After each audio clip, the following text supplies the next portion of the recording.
Well, hello everybody. Oh my word, what are we doing here? Are we back? Are we back? Are we back in business? Are we doing this? I think we're doing this. Hey everyone, how are you? It's me, your friend Rich Slayton, caster for this thing called Clash Royale League, and also like generally for Clash Royale related stuff. How are you? It's been a minute. Had to take a little break after CRO World Finals, let myself recoup. Had to make sure that the world was being taken care of. I'm a superhero on the side. But now we're back for the Bernard Chong Cup Winter Edition America's Playoffs here today and Thursday, and then back again for the World Finals in January. Let's go. I'm so excited to be hanging out with you guys. It's been a minute, but we got a great lineup of games today. We'll have the bracket, I believe, on screen here in just a couple of minutes, but it is absolute fire. I see a lot of good people in the chat here. I see Latak in the chat. I see Remy up in the chat. I see the legend, Hoa, Illmatic, Nimbus Rider modding over there on the YouTube side. Guys, we are both, of course, on YouTube and on Twitch, so wherever you like to watch, go ahead and watch it there. And, of course, make sure you keep that chat nice and clean and fun and friendly. As always, be excellent to each other. You know the deal. And speaking of knowing the deal, we got a co-caster today who's been carrying a lot of these Bernard Chong Cup streams throughout the group stage, waking up early for the APAC region, and, of course, making sure that you guys get some great Clash Royale content. Zach CR in the building. Zach, super happy to have you here, man, and I'm glad you got a chance to jump in on these Revel events and do some fun casting. No, thank you, man. It's been a pleasure. I love doing it. It's a little bit hard to get up in the morning at this time, but you know, it's just a great time, and I just love being able to share it with the community. It's a whole lot of fun, and these events in particular, like I love the esports community specifically for Clash Royale, and obviously you've had some great moments so far. You've cast a little bit of the Americas region. I know you and Boss were splitting time on the Americas side. Yeah, of course, you did a lot of the APAC stuff. Let's talk a bit about this Americas region. We're gonna get the names up here on screen in a couple of minutes, but you had some standouts that you were thinking were pretty fire that we're gonna be seeing today in this playoff. I'm personally excited for Mini. Like, I'm really excited for Mini. I'm also a big fan of Kodigo and Boss, of course. But sure. Yeah, just I really want to see Mini go all the way. I was talking to Mini the other day, and he said you'll see me in World Finals, and he was very positive about it. So I'm hoping to see him there. Well, I'm very happy, of course, that I'm not paying Mini's salary this time, as it's been said many times that I've given him so much money. But kicking things off here with Miniminter up against the very popular content creator YoSoyRock. Here we go. YoSoyRock, top of your screen. Miniminter at the bottom. The Peruvian coming in 5-2 overall through the match play. 71% win rate in gameplay. And you see that big difference. The 4-3 with the 57% win rate on the side of YoSoyRock. I'm going to bring the game volume up a little bit here for you guys on stream.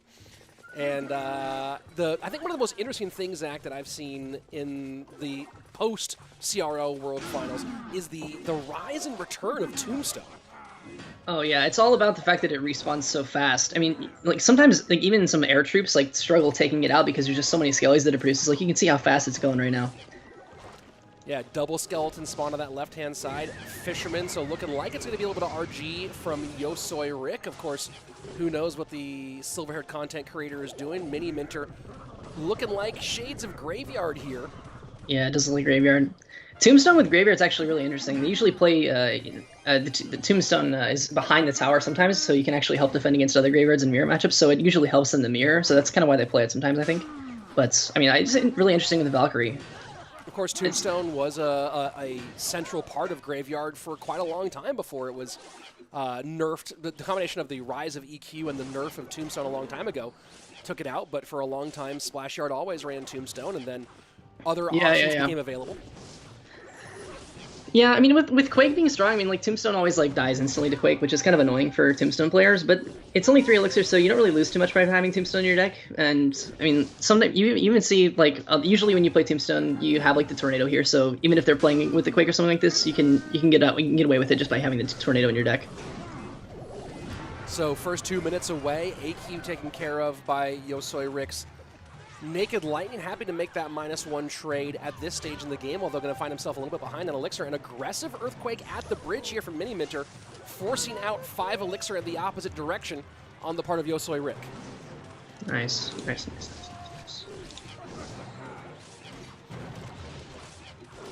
Final 35 seconds as the Fisherman does his job in the middle. Rick doing a good job controlling here not letting any tank get into a great position, and that Baby Dragon staying up high, Mega Minion down, and there we go. RG opposite direction, and that Mother Witch just absolutely shreds it. No shots in, late with the lightning, but does get value on the tower. I'm so curious what these last two cards are, Rich. With the Queen? Okay, what's the last card after this? Is it Poison or is this Fireball?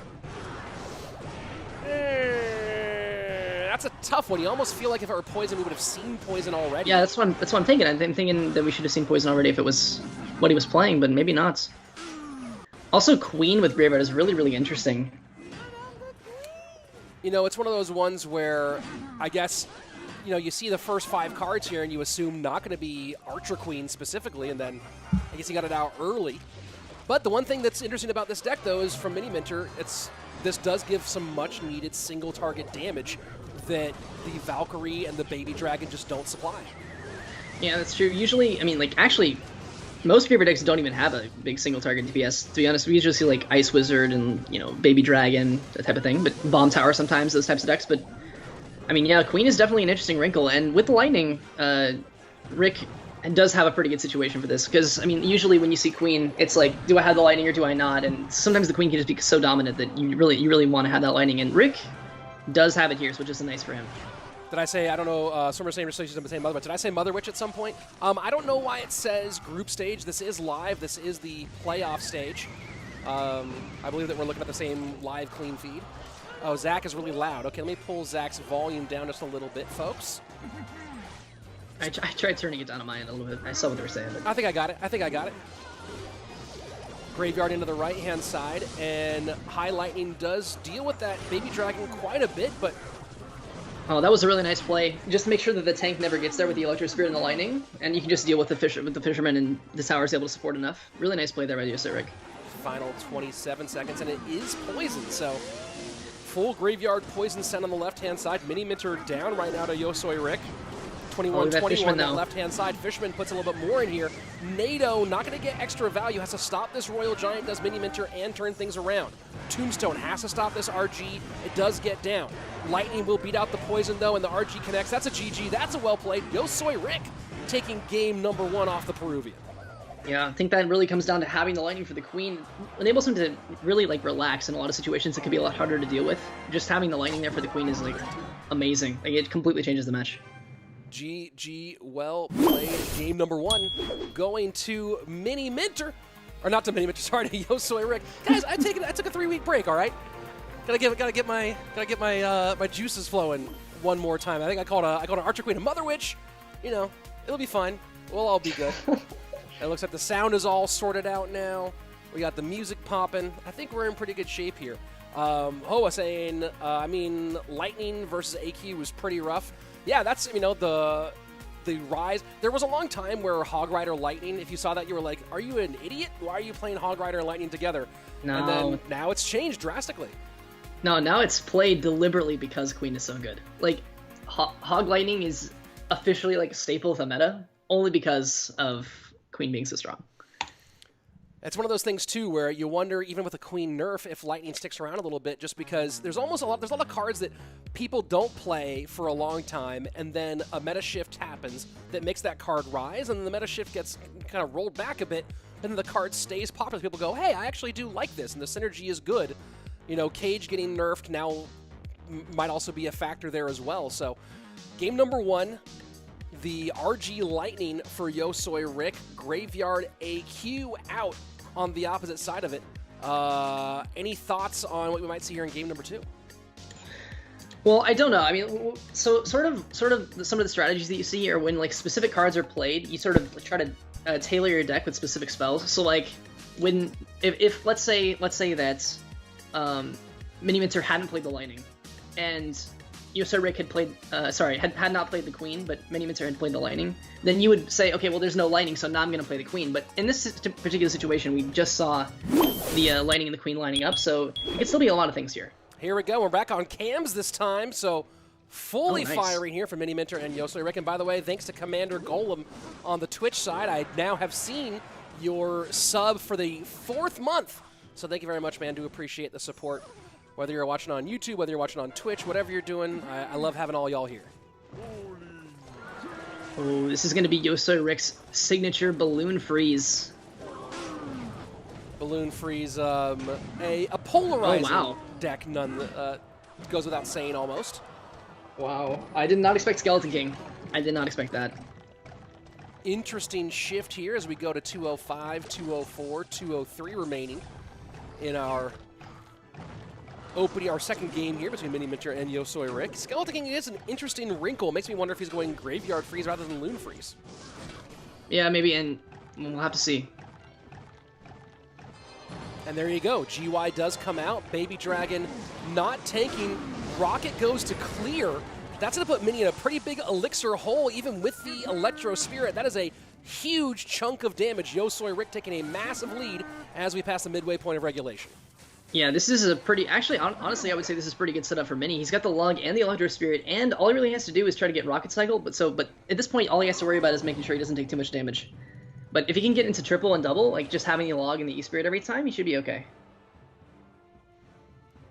Well, we'll see how well he does recover at this stage. You know, it's one of those things where I absolutely understand the feeling, but that 500 HP difference could be significant. Well, you're right, but you know, if he gets one good defense Miniminter, then we might see just one nice rocket, and they could be almost tied up immediately. Graveyard. That's sort of the situation. Left-hand side, Bowler is tanking for both the Tesla and the tower. And so here's the big question, right, Zach, is you're seeing a significant defense, but then you're also seeing a pretty significant elixir disadvantage with how much Miniminter has to spend every single time. That's true. So with these type of cycle decks, usually you do see like a pretty. They tend to play almost with no elixir in their hand. Like you're playing cards about as fast as you can. It's about what you have to do. So we'll have to see how Miniminter handles this, but it's going to be tough for sure because you have to try to overcome the fact that you're already behind. So I mean, Miniminter might have to give up some damage just to try to make sure. Oh boy, and that's a full sizzle connection on the right-hand side.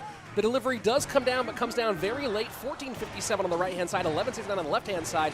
Miniminter in a whole lot of trouble. And this is an interesting graveyard look. You know, I took a step back for a couple of weeks. Have you been seeing, I mean, I guess from your response to the Giant Skeleton, the answer might be no.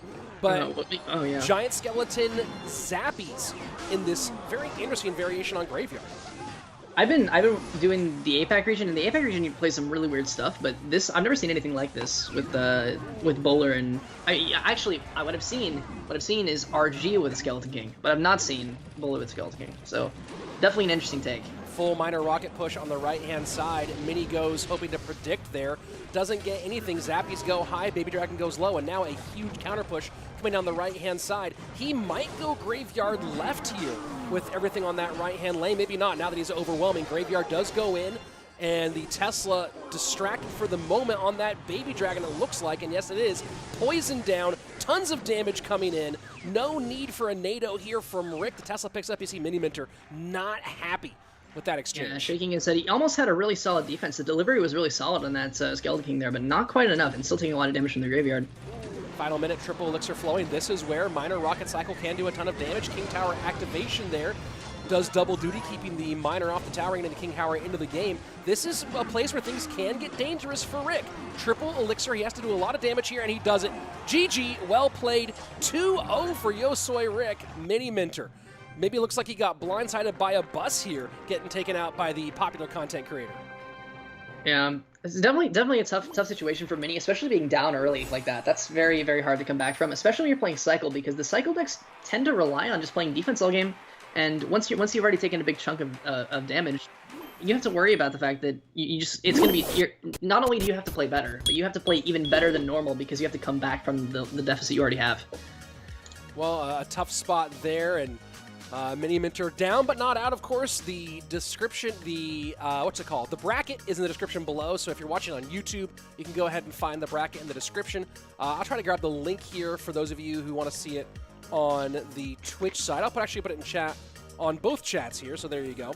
Boom. Challenge bracket on both sides for those of you who want to go ahead and see it. This is a double elimination bracket, so Miniminter does fall down into the lower bracket. YoSoyRock will be facing in our next round currently a guy making a claim, a pretty strong claim, for being the #1 player in the USA. Of course, there's one more player in this bracket as well who might have something to say about that, but he'll be facing Ian in the next round, and I'm very curious about your thoughts, Zach. It feels like Ian is making a pretty solid run at the crown of being the #1 player in America. No, right. Well, I mean, Ian kind of just came from nowhere recently. Like, over the last year, like, Ian was not heard of, and now suddenly, like, a huge top-level player. So, I mean, definitely Ian has made some serious progress towards being #1 in the world. Well, and especially #1 in America. So, I mean, like, didn't he get, like, second from the United States in final rankings in CRL this year?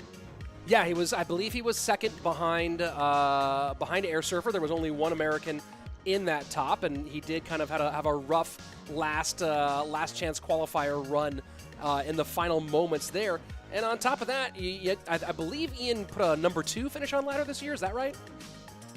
Maybe, but it wouldn't surprise me. His hog gameplay is insane. He's just an incredible hog player. And I see some of you calling out the stun glasses there. Some of you know them, some of you don't. But these are my favorites, the Gooders. And I have some Gooder news, by the way. Check this out. Let me go ahead and get my link for this one here, because we got something special going on. So I will get this for you in just one moment as we kick off Airsurfer and Wallace. And man, Zach, this might be this has a chance to be the match of the day. Yeah, that's true. I mean, Wallace is always, I feel like Wallace is always playing really good and always underrated for some reason. Like, every time we see Wallace, like, people always discount him, and I feel like he's always at the top of pretty much every tournament. I think that people in the know, people who are in the Clash Royale esports scene, I don't think any of those people underestimate Wallace now. But the big thing is he doesn't create drama on Twitter. So true. He's not making a big profile that way. Not a big content creator. So, you look at Wallace, but, I think at this point, between what he did at CRL Western Championships last fall, what he did at World Finals, carrying Pain Gaming past Nova Esports, what he did running the CR All-Stars event, running Royale Masters a few months ago, right? Like, I think that people are now catching on to just how good he is. The question is whether the more casual fans, how long it will take them to realize that Wallace is a world-class elite player. Yeah, and look at this game. Wow, Wallace is doing really well. Oh boy, the absolute crush here. Hog Rider, Mortar, AQ, and Airsurfer just stuck with a slow, I'm guessing, graveyard variation that is going to be in a real tough spot trying to battle back in a one-tower game. Yeah, this is a really interesting graveyard deck with the barb huts. Really, really weird. You almost never see this type of deck, but I mean, Airsurfer, props are coming up with something interesting. It's kind of what you have to do in the duel situation. Kind of try to at least have one deck that's, a little bit different, right? Well, we did see Barb Hut Graveyard for a long time. It was practically the only deck for a while. Oh, yeah. And what a nice little pocket Valk there. AQ can do a lot of damage, Hog Rider behind, and Airsurfer might just have to take the L here and regroup for game number 2. Yeah, I mean, pretty much, like, it's really hard to play any kind of Barb Hut here, because, like, Earthquake does almost the entire Barb Hut, like, almost takes the entire thing out for just 3 Elixir. So, I mean, every time Airsurfer plays it, he's just kind of losing Elixir on that trade. And it's just every time, like, Wallace knows exactly when to go Hog every time, so it's really good setup by Wallace here in this game. So Wallace defending Graveyard with the Earthquake. One of those moves where, a lot of EQ players, when they start figuring out just how valuable that EQ defense can be against the Graveyard, does make a big difference in what can otherwise be a difficult matchup sometimes. Yeah, Quake is absolutely insane to defend the Graveyard. It almost takes out I'd say it pretty much takes out the entire Graveyard at once, and wow. So there you go, game number 1 going to Wallace, and as we're talking about Ian maybe being the #1 player in America and how underrated Wallace is, we get a little example there. Maybe to help out with both of those, of course, Airsurfer still top 20 in our 2021 year, and of course a world-class player himself for a very, very long time, but it's nice to finally have a conversation where maybe there's some potential threats for him in the region. And here you go, taking a look at the bracket. Ian will be facing off against YoSoyRock next round, and the winner of this will face DiegoB, who has been on an absolute tear so far this year in this tournament. Yeah, Diego, I don't think he's lost maybe one total set, like, in this entire event. So Diego definitely is a favorite to win, I'd say. He's on an unbelievable pace right now, and no one's been able to challenge him. But then again, he's only played in one group, so we'll have to see how the rest of the field does against him. And while we are here waiting for our next game, I said that I have a link here. Not only do I have a link for those Gooder sunglasses, but now, finally, Gooder and I are truly partnered. I have a promo code. You can use code Rich Slayton, just my name, Rich Slayton, for 15% off on Gooders. So we've been repping the sunglasses now for like 2 years. They were an unofficial sponsor of the channel, and then a semi-official sponsor of the channel, and now, for real, you can go and get 15% off Gooders by using my name, Rich Slayton, for your checkout. So let's go. That's a big win for the whole family. We love it. You love it. Oh, actually, with the green, I haven't used green screen in a while. I'm in a garage right now because my house is being worked on. But yeah, the green screen make them transparent there. That's fun. But yeah, Gooders now, 15% off with code Rich Slayton. That's pretty rad. I've always loved your glasses. Me too. Let's go ahead and jump into game number 2. Airsurfer and Wallace. Wallace up 1 here on the American. Love that signature Airsurfer emote. Yeah, I think it's the only one he actually has. That's my theory. Maybe the only one he has. Okay. So Airsurfer getting back to the more quick cycle stuff, and that's one thing we've seen from Airsurfer is that he tries to vary it up, but it tends to be that when Airsurfer changes over and, wow, does not get the full dash there to go on a tower. Lots of discipline there from Airsurfer not to use this dash to go back towards the other Golden Knight and just trusting that it would be just a little bit too far away. Really nice play by Airsurfer. This is really interesting with Golden Knight and Fisherman. Is this some like really weird RG? And there you go. It's a quick cycle Royal Giant deck. Pekka going to be a little annoying for him. The pressure with the Ram Rider left-hand side. That's going to be a slight lead here. I believe if the Ram Rider touches one more time, it does not. So Airsurfer does hold on for the moment. Yeah, and actually that Ram Rider almost took out that Firecracker there, but not quite. Just a little bit of, only 1 or 2 shots there, but Firecracker staying up was really good for Airsurfer as well. So RG quick cycle here. RG Firecracker was popular for a minute. Usually didn't play with the Fish Boy, but Airsurfer doing a lot of the things differently here with this Golden Knight mix in as well. And yeah, wow, I nice like this. Mother Witch. Yeah, Mother Witch is going to clean up everything here. Really nice. This deck's really popular. The one Wallace was playing when the 20-win challenge came out, it was one of the most popular decks when it came to like overall 20 wins. That one was certainly high up there. There was leading up to that, of course, was that minor poison control deck with the Golden Knight that ran roughshod for a while. Yeah, I know what you're talking about. There was also like some mortar decks and a lot of Mega Knight as well in that challenge. Yeah, I like this, but being aggressive with the P.E.K.K.A. Yeah, because every time you play P.E.K.K.A. when there's no RG, I mean, you have to worry about the fact that it's going to get pulled around by the Fisherman all game. So. Using that maybe as a cover for the Mother Witch here. Mother Witch putting some piggies on tower and yeah, it's true. Staying healthy for a minute, and just like that, Wallace does have the lead back, 17-37 to 12-74, going into our final 30. Yeah, nice. Love the Barbell there as well. Nice. I want to see how Airsurfer uses this Golden Knight because Golden Knight's really never played with RG. So to me, you got to justify where you're playing. And while RG opposite, it's aggressive switching lanes. Ram Rider there to slow the Royal Giant down. It should take one more step and get into damage range. And does take 1 shot, does take 2 shots. And Royal Giant doing a lot on that left-hand side, but the right-hand side, Piggies plus Golden Knight all over that tower. And the lead changes back and forth a couple of times. 850 on the top right-hand side, 811 on the bottom, but more coming in now on that right-hand side. Mother Witch doing her job here in sudden death. Yeah, this is Mother Witch getting absolute insane value. I think she made like 6 or 7 pigs there on the right side and made it so the Wallace is back in the lead. Golden Knight aggressive on both sides. Ewiz takes care of bats on the left-hand lane. 90 seconds left, P.E.K.K.A. high. So Wallace right now not super worried about Royal Giant to his weak side tower, it seems. Wondering if he can win this race here. Ewiz goes down. Ram Rider trying to sneak on past. Ewiz again now to slow down the Royal Giant. Does that Ram Rider touch? Royal Giant takes 1 shot. Royal Giant takes 2 shots. Airsurfer, wow. And that's the big tie-up there from Airsurfer. So, you know, when we started the game, I was going to talk about this for a second, Zach, and it feels like Airsurfer, he tries to mix things up by going with some heavier decks, some outside-the-box heavier decks. But when you see Airsurfer at his best is when he goes with the deck that has at least some sort of quick cycle capability, and we saw that here with this Royal Giant deck. Yeah, that's true. I mean, like, the Royal Giant, the one thing about this is like the Ramrider from Wallace was able to get bullied around by the fireball every time, and I mean there's no way for Wallace to take out the RG off the tower once it locks on. So definitely a really good job by Airsurfer to keep the pressure up and just trust in his spells to take out the Ramrider there. And Zach making the point here, a lot of people on the YouTube chat asking when Boss is playing, and he will be, he had a first round bye from his performance during the group stage, so Boss is in the next round of the upper bracket of the winner's bracket. And of course, I'm going to go ahead and post that bracket for you one more time here. Give me 1 second as I go ahead and get that bracket ready. Boom. There's the bracket for you. And yeah, by the way, as we're waiting here, those of you watching in YouTube, if you're watching on Twitch, you can go ahead. Zach will comment on both Twitch and YouTube.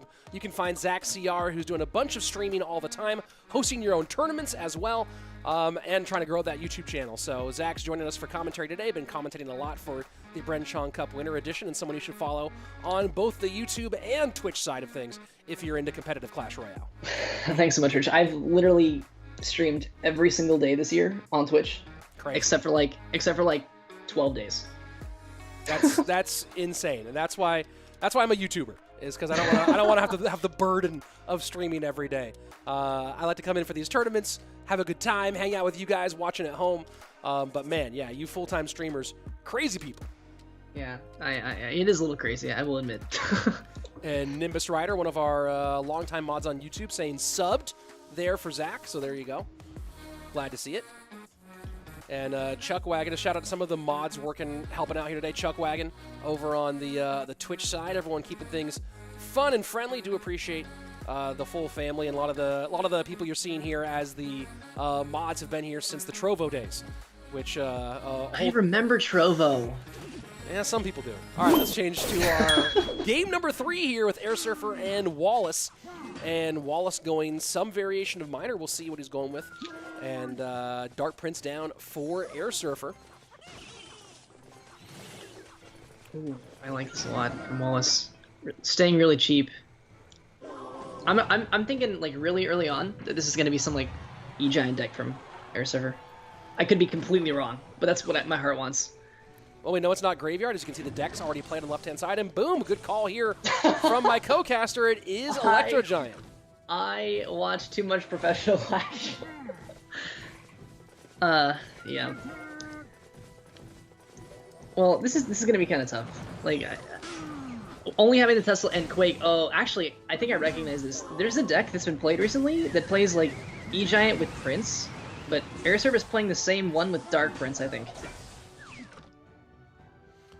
E-Giant Earthquake has been growing in popularity, and I think Royale API, shout out to both Stats Royale and Royale API, both providing various services to the community, but Royale API did recently profile this E-Giant Earthquake deck, which has been very popular as of late. As you mentioned, it's a little bit of a different take on it. And I like this. I think Wallace might have the... He had this Poison and Rocket, but the Minor Rocket's also growing a lot in popularity right now, too. I don't know if you guys have been seeing that, but Rocket's been played a lot more recently. Well, and this deck from Wallace kind of throws back to the Minor Poison Prince deck that was so popular for a while. I mean, I think I played that for about a month or two when I was streaming more back in the day. Yeah, I love this deck from Airsurfer. It's really interesting. I like just having like the cage and the zappies like pretty much stalls any major win condition. Like any big tank that Wallace might have. It looks like Wallace is just playing Chip Cycle. Yeah, I think it's Rocket. I think it's Rocket. He's already played the Poison. I think Wallace is harboring that Rocket somewhere in that deck. So, I mean, Airsurfer's gonna have to be very careful.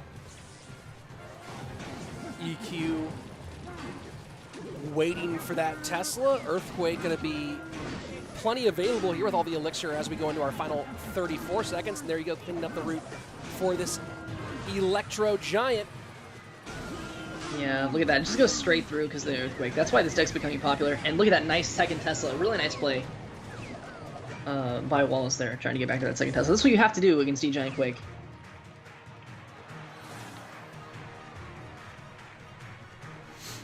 Zappy's split 2 to the right, 1 to the left as we go into our final 10 seconds of regulation time. And Airsurfer getting aggressive on that left-hand lane as the Tesla does go down. Another Tesla cycle back to it, though.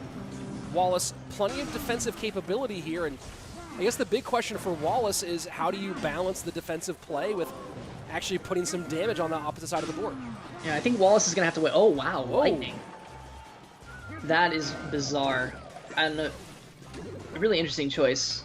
Maybe even trying to predict a specific matchup. I think that's what my first thought might be. Maybe he's trying to maybe he thought that Airsurfer would play something specific, but still, this is all about getting the lightnings onto the tower without giving up any of your defense. So you have to make sure you're playing solid defense the entire game, and then try to find a good time to get the lightning on the tower. Might have to spend that lightning on this right-hand side potentially, though. We'll see. Yeah, that's true. As the E-Giant with the Inferno Dragon behind. And this is really annoying for a lightning matchup with the Zappies and the Dark Prince both involved.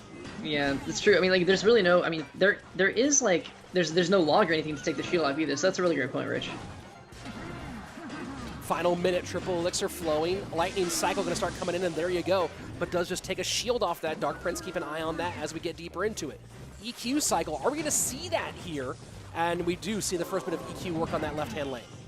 Well, the problem, Rich, is if he starts just randomly playing Earthquakes, then Wallace will be able to just Tesla whenever he wants. So you have to make sure that you're at least getting the Tesla. Otherwise, I mean, because then the Tesla would just be free to defend the E-Giant every time. So he has to make sure, and there it is, making sure to hit the Tesla with every single Quake cycle. Double around, 1658 to 1420, and there you go, the high E-Giant. We have not seen much NATO play out of Airsurfer in this matchup, and you see a little bit right there. Zappy's trying to make room for the E-Giant to get through. Dark Prince working on that left-hand side. Final 15 seconds. Oh, the Sphere Goblins just go right into where the Quake went. This is going to be really, really close. Zappy doesn't connect. Log pushes the Zappy back. Earthquake in. No block available for the Lightning. Does the Lightning hit? And it does. Wallace taking things in the final second. No ability there to get a Lightning block. GG, well played. 77 HP. The Brazilian takes this 1-3. You know what, Rich? If Wallace does not log that Zappy back, Airsurfer wins that game. Yep. Just the most minute of differences in how you play it. Really, really, really impressive there by Wallace.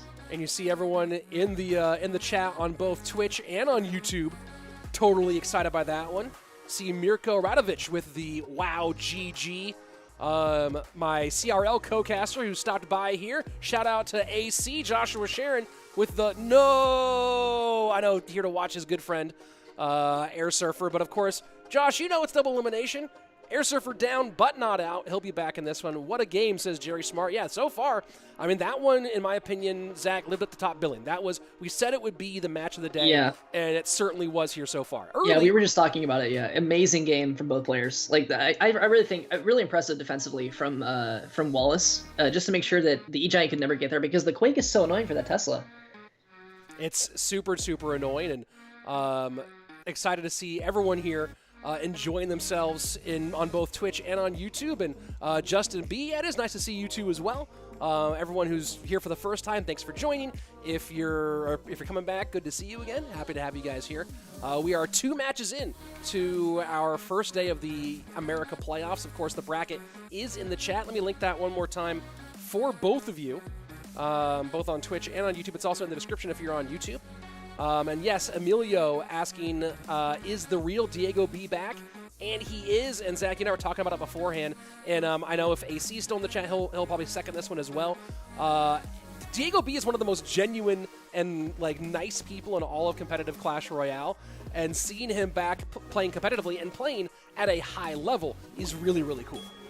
Not a lot of players can make that, like climb back to like being a top player. So like usually when we see like players that are really solid and they come back from like not playing for a long time, it's like they're not quite the same player they once were. But DiegoB's doing a really good job staying in tune with his old abilities, and definitely doing a really good job against this field of amazing players today and this week in the previous group region. So as you saw, Wallace will go on to meet DiegoB in the second round. That'll be another banger of a matchup. Very pumped for that one. And yeah, Nimbus Rider reminding everyone to use code RICH if you are going to get something in the Supercell shop. If you're going to buy something in Clash Royale and Clash of Clans and Brawl Stars, wherever you're doing it, use code RICH in that shop. Make sure you support me. And if you don't, you support me, support a content creator. There's a lot of good codes out there. Use a code. It's there in the thing. Go ahead and do it. Yeah, I want to see it. I'm excited for this game between Lucas and Carlitus. And Surgical Goblin is back in content creation to go ahead and verify that one. Yeah, Lucas and Carlitas coming up next. Let's go ahead and jump into the game. Carlitas is probably the dark horse. I wouldn't say the dark horse, but the odd man out in this group. Every other player here, certainly very, very well known. Carlitas has had some good moments overall throughout his career, but certainly kind of maybe the biggest moment of his career so far. Yeah, possibly. I'm not sure. What is this with Queen? Oh, wow. It's really hard to predict what the Queen decks are going to be. I never know. Honestly, it's so hard to predict because Queen kind of fits in everything. It's just kind of like a card that you can just throw into whatever. She does stuff. That's a good way to put it. And well, Lava, really aggressive. Not sure I agree with that one. I play a lot of Lava myself. Look at this huge counter push coming. And Carlitas is already down to 0 elixir. And you have the Royal Ghost on the right-hand side just running through that tower. And Carlitas goes all the way down, and Lucas recognizes the situation, puts the bandit at the bridge, knows there's nothing for it. Miner comes out late, but man, that's a lot. Yeah, wow. Carlitas just got destroyed there on that first push. I mean, like, there was nothing he could even do. I mean, maybe he had, like, a bad cycle or something? Didn't really have a better play, maybe? I don't know. Maybe he's also a Lava player, and you can't seem to resist playing Lava really early, if not first. Nice. Ashwin Ram saying in the Twitch chat, currently spectating Molite, and he's playing Eagle, and what does this meta become? Oh, Mo! This is what happens when you let Mo play without Julesy. Yeah. Mo is a really genuine guy in the community, too. Does that excuse really nice playing Eagle though? Okay, well, maybe not that nice, Maybe not that nice. And this is a nice snowball. That's a brilliant play by Lucas because it preserves the cloak there for that Archer Queen. Really, really smart play by Lucas to get that snowball involved. Yeah, and he's able to use the cloak to get 2/3 of the Lava Hound taken care of already. That's really impressive. He probably didn't even need to use the Inferno Dragon there. It's already so weak. And that Flying Machine's going to put a little pressure on here. Yeah, doesn't connect. No, picked up nicely by the Ram Rider. Yeah, Lucas is just playing at another level right now. I mean, every time we find Carlitus with no elixir, Lucas is in there punishing immediately, like going a bandit opposite lane, ghost opposite lane, pressuring both lanes really well. Really impressive stuff by Lucas. Chuck on the Twitch side asking, hey, Rich and Zach, does Archer Queen replace Magic Archer in your opinion? That's a 50-50 answer. I think that Archer Queen is better in general than Archer Queen, and then the Magic Archer, and more decks get more viability. But Archer Queen, like if a deck relies on that Magic Archer getting the piercing damage, Archer Queen just doesn't do it. So it's one of those ones where I think that Archer Queen replaces it in general just because it's so much more impactful in the meta and gives you so much more defensively. But you know, the few decks that rely on Magic Archer, like for example Bridge Spam, P.E.K.K.A. Bridge Spam, you're not going to be able to you can't sub Archer Queen in for that same purpose. That's my opinion. You see that amazing snowball there by Lucas to push the Electro Dragon out of range of the Archer Queen so they could shoot the tower. Really high level play by Lucas there. Hey Twitch, can we clip a couple of those? Because there were 2 great snowball Archer Queens, and that's we saw that earlier on as well. The use against I can't remember if it was the was it a Mega Man? No, it was against the Electro Dragon. That was really smart, and then again using it on that right-hand side. So if someone on Twitch wants to go ahead and I forgot to hit my clip button, but those are some great moments there for us to save. Yeah, definitely. Snowball's one of those cards where you can really outskill people just by using the knockback in a specific way. I mean, a lot of people don't expect the knockback to be so potent, but it can really change the final score of a game just by being a really nice knockback play, or just slowing something down just enough. Really impressive by Lucas. Jerry Smart saying, Lucas with the arc ice in his wrist says, Natal boy, and Jerry Smart with the clip that 100. Yep, I agree. Akash saying, good to see you, long time no see. Yeah, the snowballs on the side of Lucas were great. Ramio the Boss saying, do you think Hunter is a good replacement for Archer Queen? Good, no. If you don't have a decent enough Archer Queen leveled up, then I don't know. Zach, what's your thoughts? If you have a deck that would normally run Archer Queen in the even level meta, whether it be the tournament standard or at max, but you don't have Archer Queen leveled up enough, thoughts on some potential replacements? I mean, obviously it depends on the deck. Okay, so I mean, like with Hunter, I mean, Hunter is great, if you're using Archer Queen for defense. But if you're trying to be aggressive, Hunter is not really an attack card. It's much more of a defense sort of situation card. So you really, maybe if you're trying to play aggressive, maybe try something Magic Archer or something like that. That would be much better for like those types of aggressive plays when you're attacking. But for really solid defense, I mean, Hunter's a solid replacement, of course. Yeah, it just depends on what the deck needs. So that's maybe is the best answer for you. And you know, there you go. I mean, I first there's actually a video I did. I was on CWA's channel doing like a little when all the Heat champions first came out. We did a video doing a little duel back and forth, and I didn't know how any of the champions worked at all. And I put an Archer Queen into my drill deck in place of Magic Archer, and then unfortunately during recording the video realized the Archer Queen didn't have piercing damage. That was brutal. Anthony Jones asking what's the best deck for Arena 5. I would recommend following Cashman on YouTube. K-A-S-H, Cashman, M-A-N. Cashman is always posting like the best deck for every arena, or for, you know, like he always has like crazy decks that are available for everyone to want to check out. So yeah, Cash is a great one to recommend, Rich. And Lucas, Minor Cannon Cart, and Carlitas looking like maybe a Loon deck here with the Lumberjack? Maybe. Yeah, it looks like it might be, but I mean, like, Minions and Archers is kind of a weird choice. Not necessarily bad, it's just definitely weird. Yeah. And Heal Spirit. Heal Spirit's kind of fallen off, too. I mean, I remember when Heal Spirit was crazy. I'm sure you do, too, Rich, but nowadays, we almost never see Heal Spirit. And there you go, it is Loon. There's almost nothing running Lumberjack right now without Balloon. The occasional Golem deck. But, and whoa, a rare misplayed Fireball from Lucas. Knocked it into the tower. Yeah, that's a big mistake from Lucas there. It's going to cost him about 1,000 damage. So first 90 seconds pass, and an interesting variation on Lumberloon Cycle, which has been making a bit of a comeback, it feels like. You know, you pretty much didn't see Lumberloon at all for a few months, and as of late, maybe a mixture of the nerf and rise of Archer Queen use, because she can be a bit slow on occasion. The nerfs to Goblin Cage, maybe? I'm not sure. The nerf to Tesla is certainly a big factor in the rise of the balloon.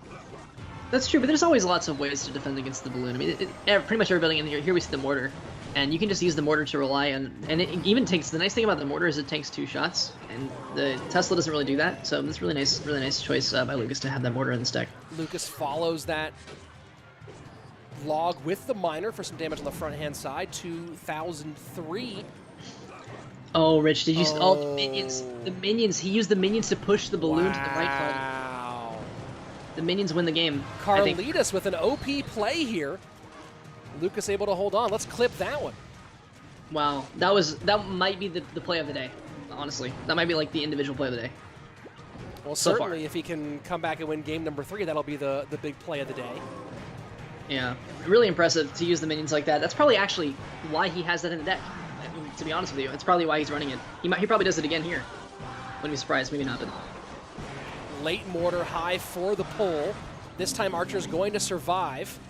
Does it stop the raged up balloon? And nope, that's going to be in range for death damage. 194 remaining.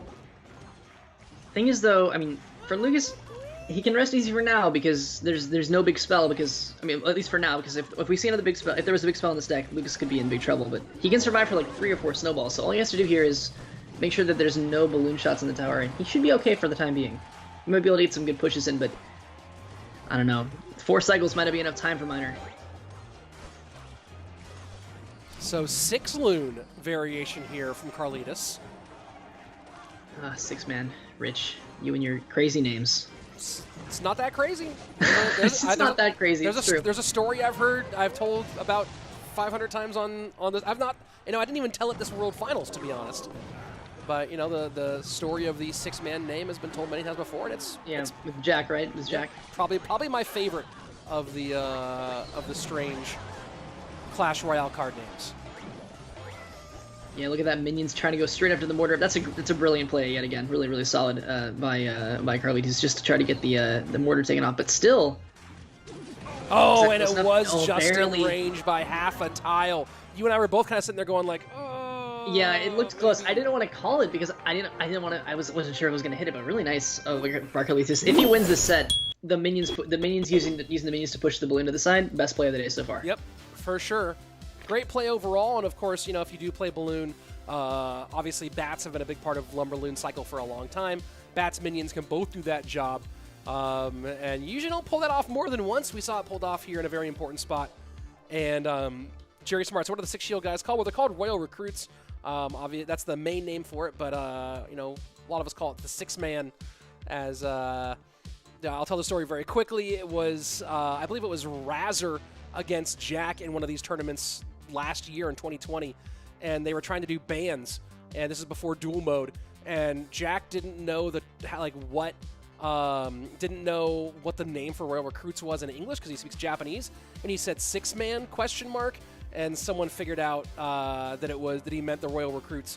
And ever since, all the casters thought it was really charming. And since then, boom, there you go. It's the 6-man. Hold on one second, Rich. My dogs are going insane. All right, go take care of your dogs.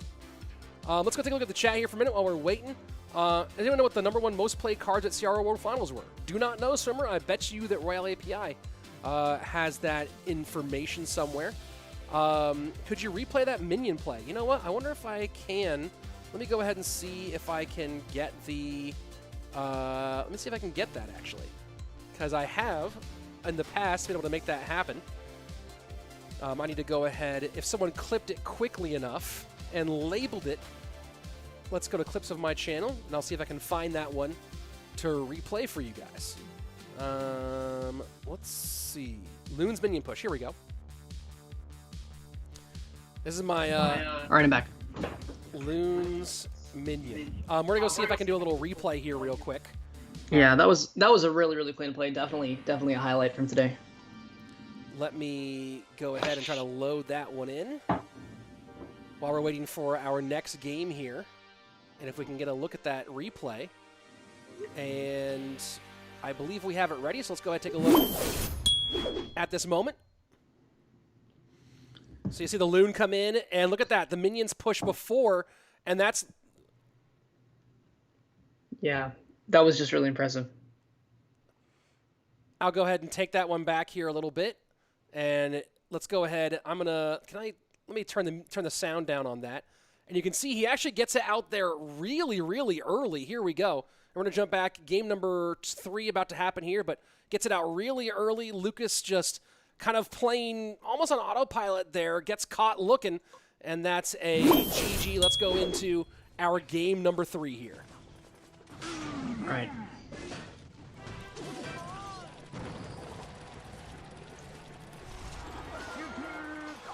Hope we didn't desync by accident. That would be... I'm at 222, 21, 20. Okay. There we go. So guys, if anyone watching, by the way, especially on Twitch in particular, if you see a play you think deserves to be replayed, clip it, name it. I'll keep an eye on the clips, and we can try to get replays in as much as we can between these games with our cheap replay method. No, this is really clean. I love this deck from Carlitas. It's definitely a really interesting choice. Rascals with a buff recently. So yeah, nice. Interesting to note here that we have not seen really any big spells. We've only seen arrow and snowballs. So arrows and snowball out of Carlitas so far. So, you know, obviously you expect rocket if you're playing a bait deck, but it really could be anything. I would expect fireball, but I am not Carlitas, so we'll have to see exactly what he's choosing to run. But yeah, this is a really interesting strategy for duel because usually you expect to see like 1 big spell, 2 big spells for your entire game, like for like the entire duration of the match. But no big spells here is a really interesting choice.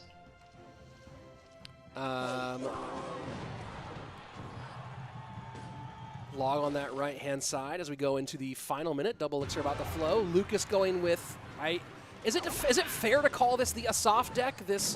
Yeah, this is yeah. Asaf's been playing this insanely. He plays this every season, and he's always like top 3 or top 4 at the end. Did have a brutal top 2 after a last-second loss, I believe, to Mohammed, or at least Mohammed took it from him in the last moment a couple seasons ago. But this Goblin Drill, Wall Breakers, Magic Archer deck.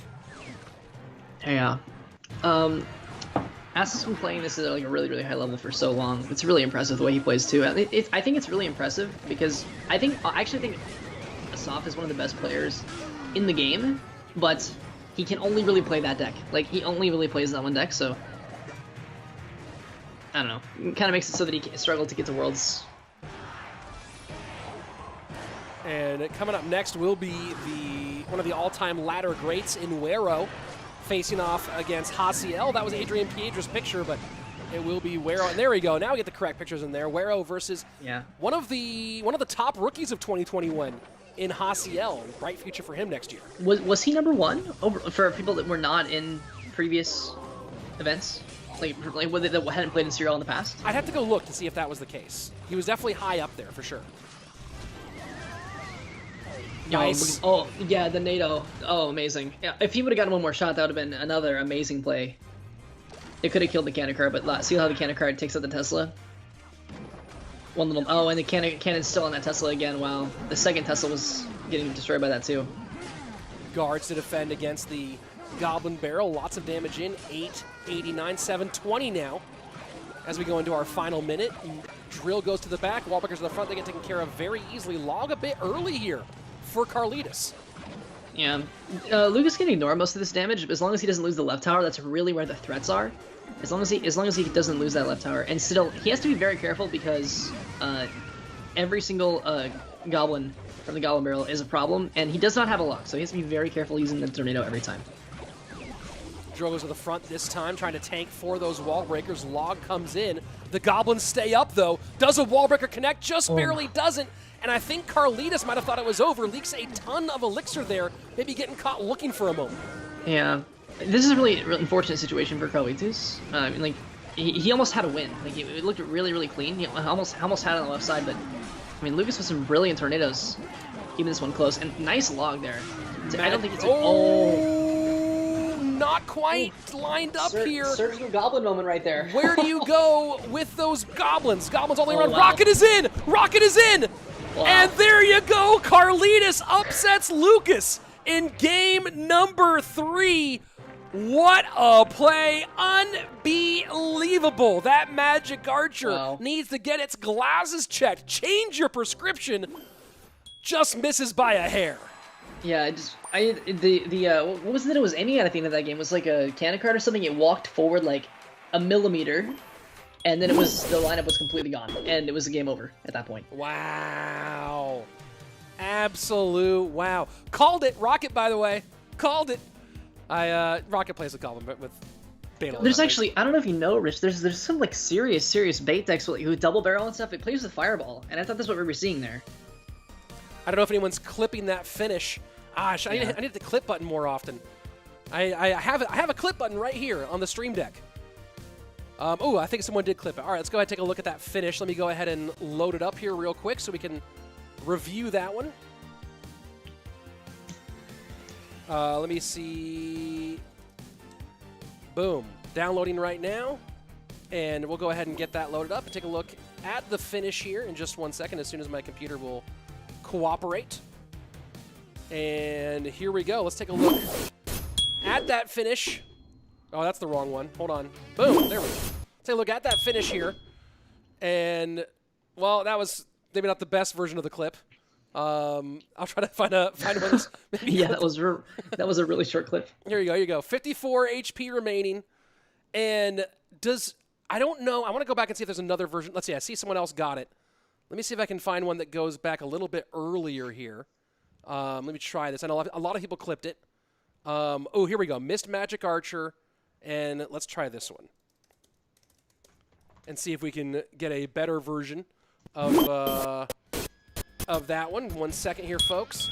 Again, we are doing the budget version of Replay, which means I download the clip from Twitch and then load it into my OBS and we watch it.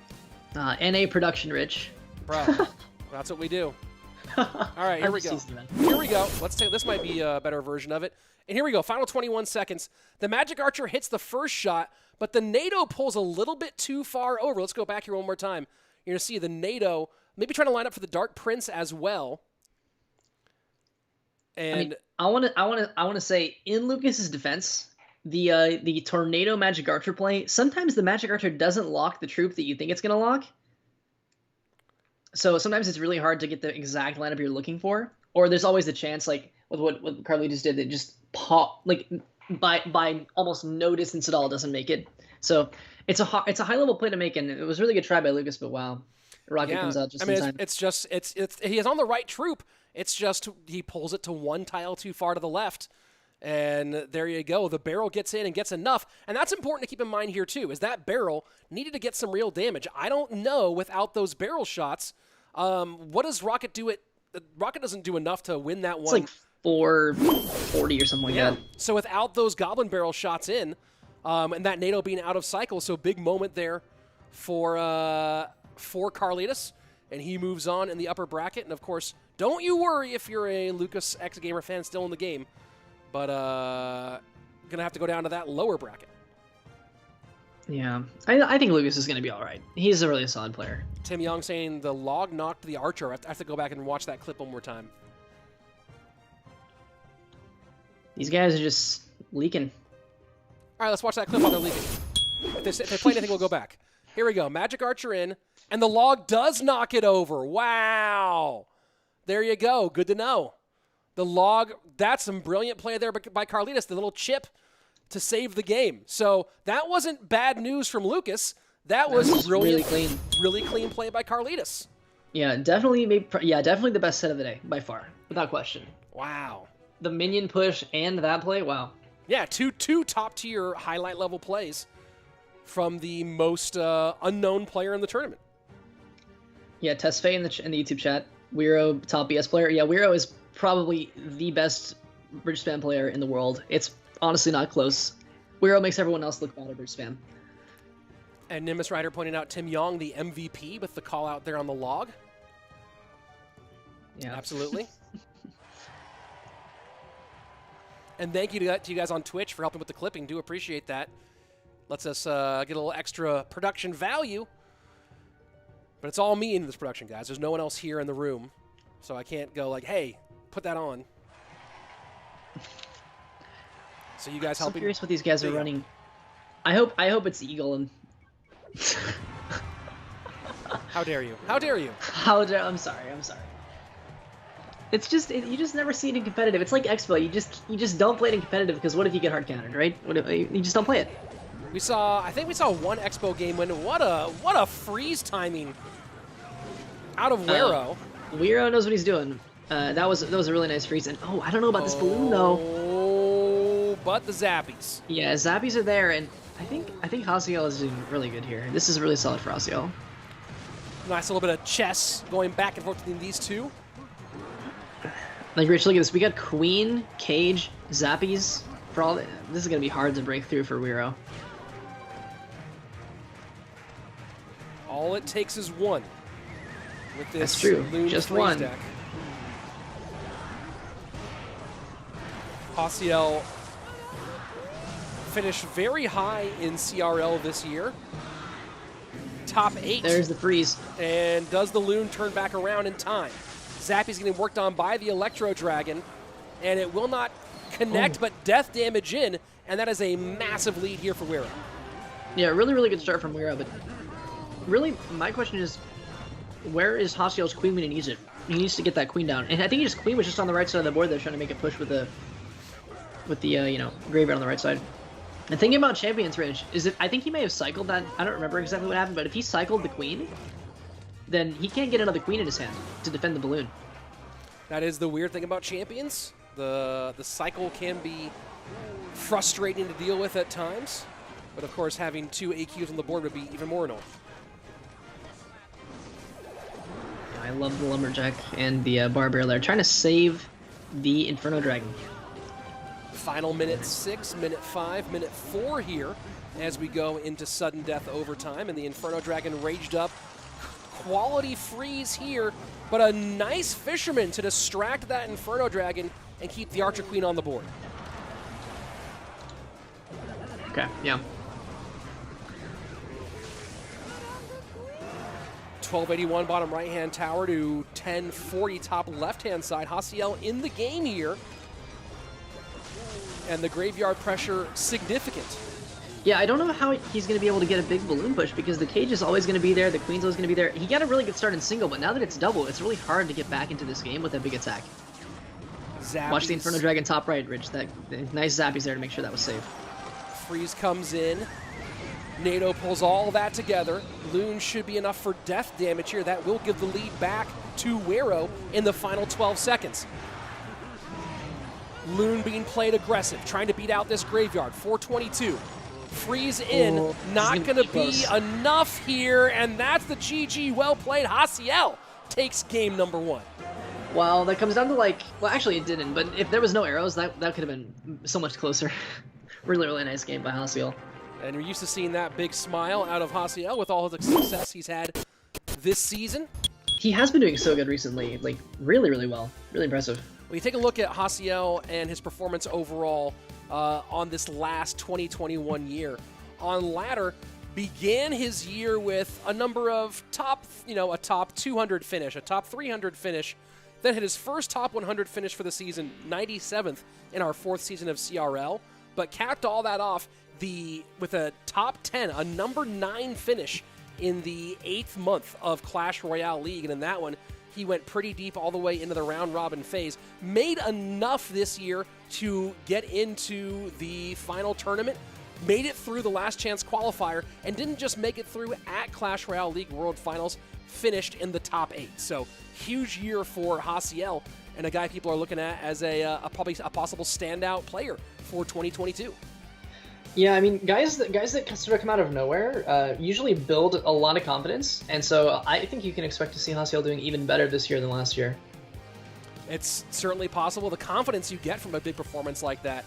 You know, some players never are able to return to the heights of their best event, and some players are able to take that and build from that point on, and it feels like Haciel is keeping that momentum going into 2022. And of course, I saw someone ask about it earlier. The only official word about Clash Royale League 2022 is what we announced during CRL World Finals at the end, which is we'll be back in 2022. I wouldn't expect any more concrete information for a month or two at least, as they figure out the plan for 2022. As we've seen in the past, CRL has looked a little different every single year, pretty much. So, you know, we had 2018 with the 5 different regions, then the 3 regions in 2019, going online in 2020, obviously, with the beginning of our current situation, or in 2020, and then 2021 moving to solo format. I don't know what 2022 looks like. I know that we'll be there. So that's your answer for those of you curious about CRL 2022. Yeah, I thought it was going to be like one of those setups where we were just going to go back to the ladder monthly qualifiers again, but maybe not doing that. Could be something different. And I just got a text from, speaking of CRL, got a text from Andrew Guy. He from next to a display of Gooders. So I don't know where he is in Los Angeles, but he decided to go ahead and show out for me with my favorite sunglasses. Awesome. This looks a lot like Lava Hound from Wero, and yep.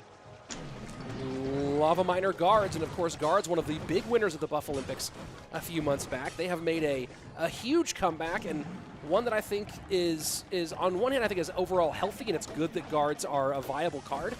On the other hand, it's one of those things where even now, no matter what, it seems that there is no way, it's very difficult at least, to make single target damage cards really find their place in what has been a very splashy meta for a long time.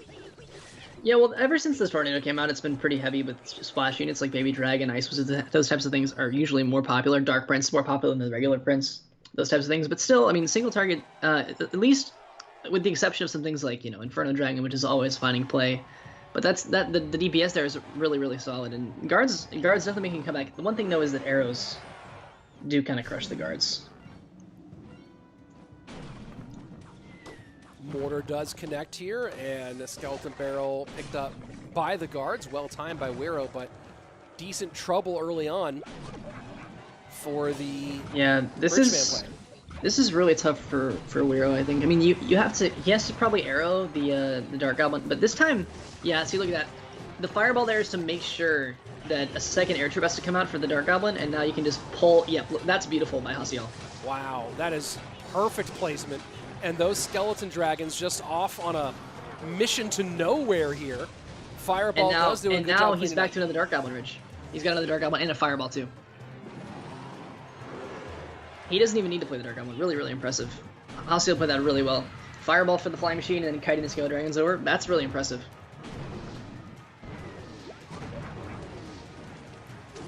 So 20 seconds left. Fireball will finish it. The question is, does he need it? And he does need it here. That's going to be no Fireball in cycle. He has to get a good defense here, which he should be able to do, but that's a lot stacked. Arrows in. Lava Hound does pop.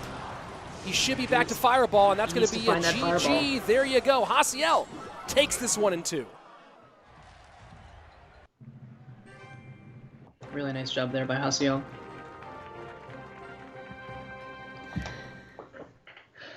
Yeah, I don't know. I thought Wero would be a little bit more of a problem for Hasiel, but I mean, Hasiel is just playing insane, like out of his mind recently. Like, really, really impressive.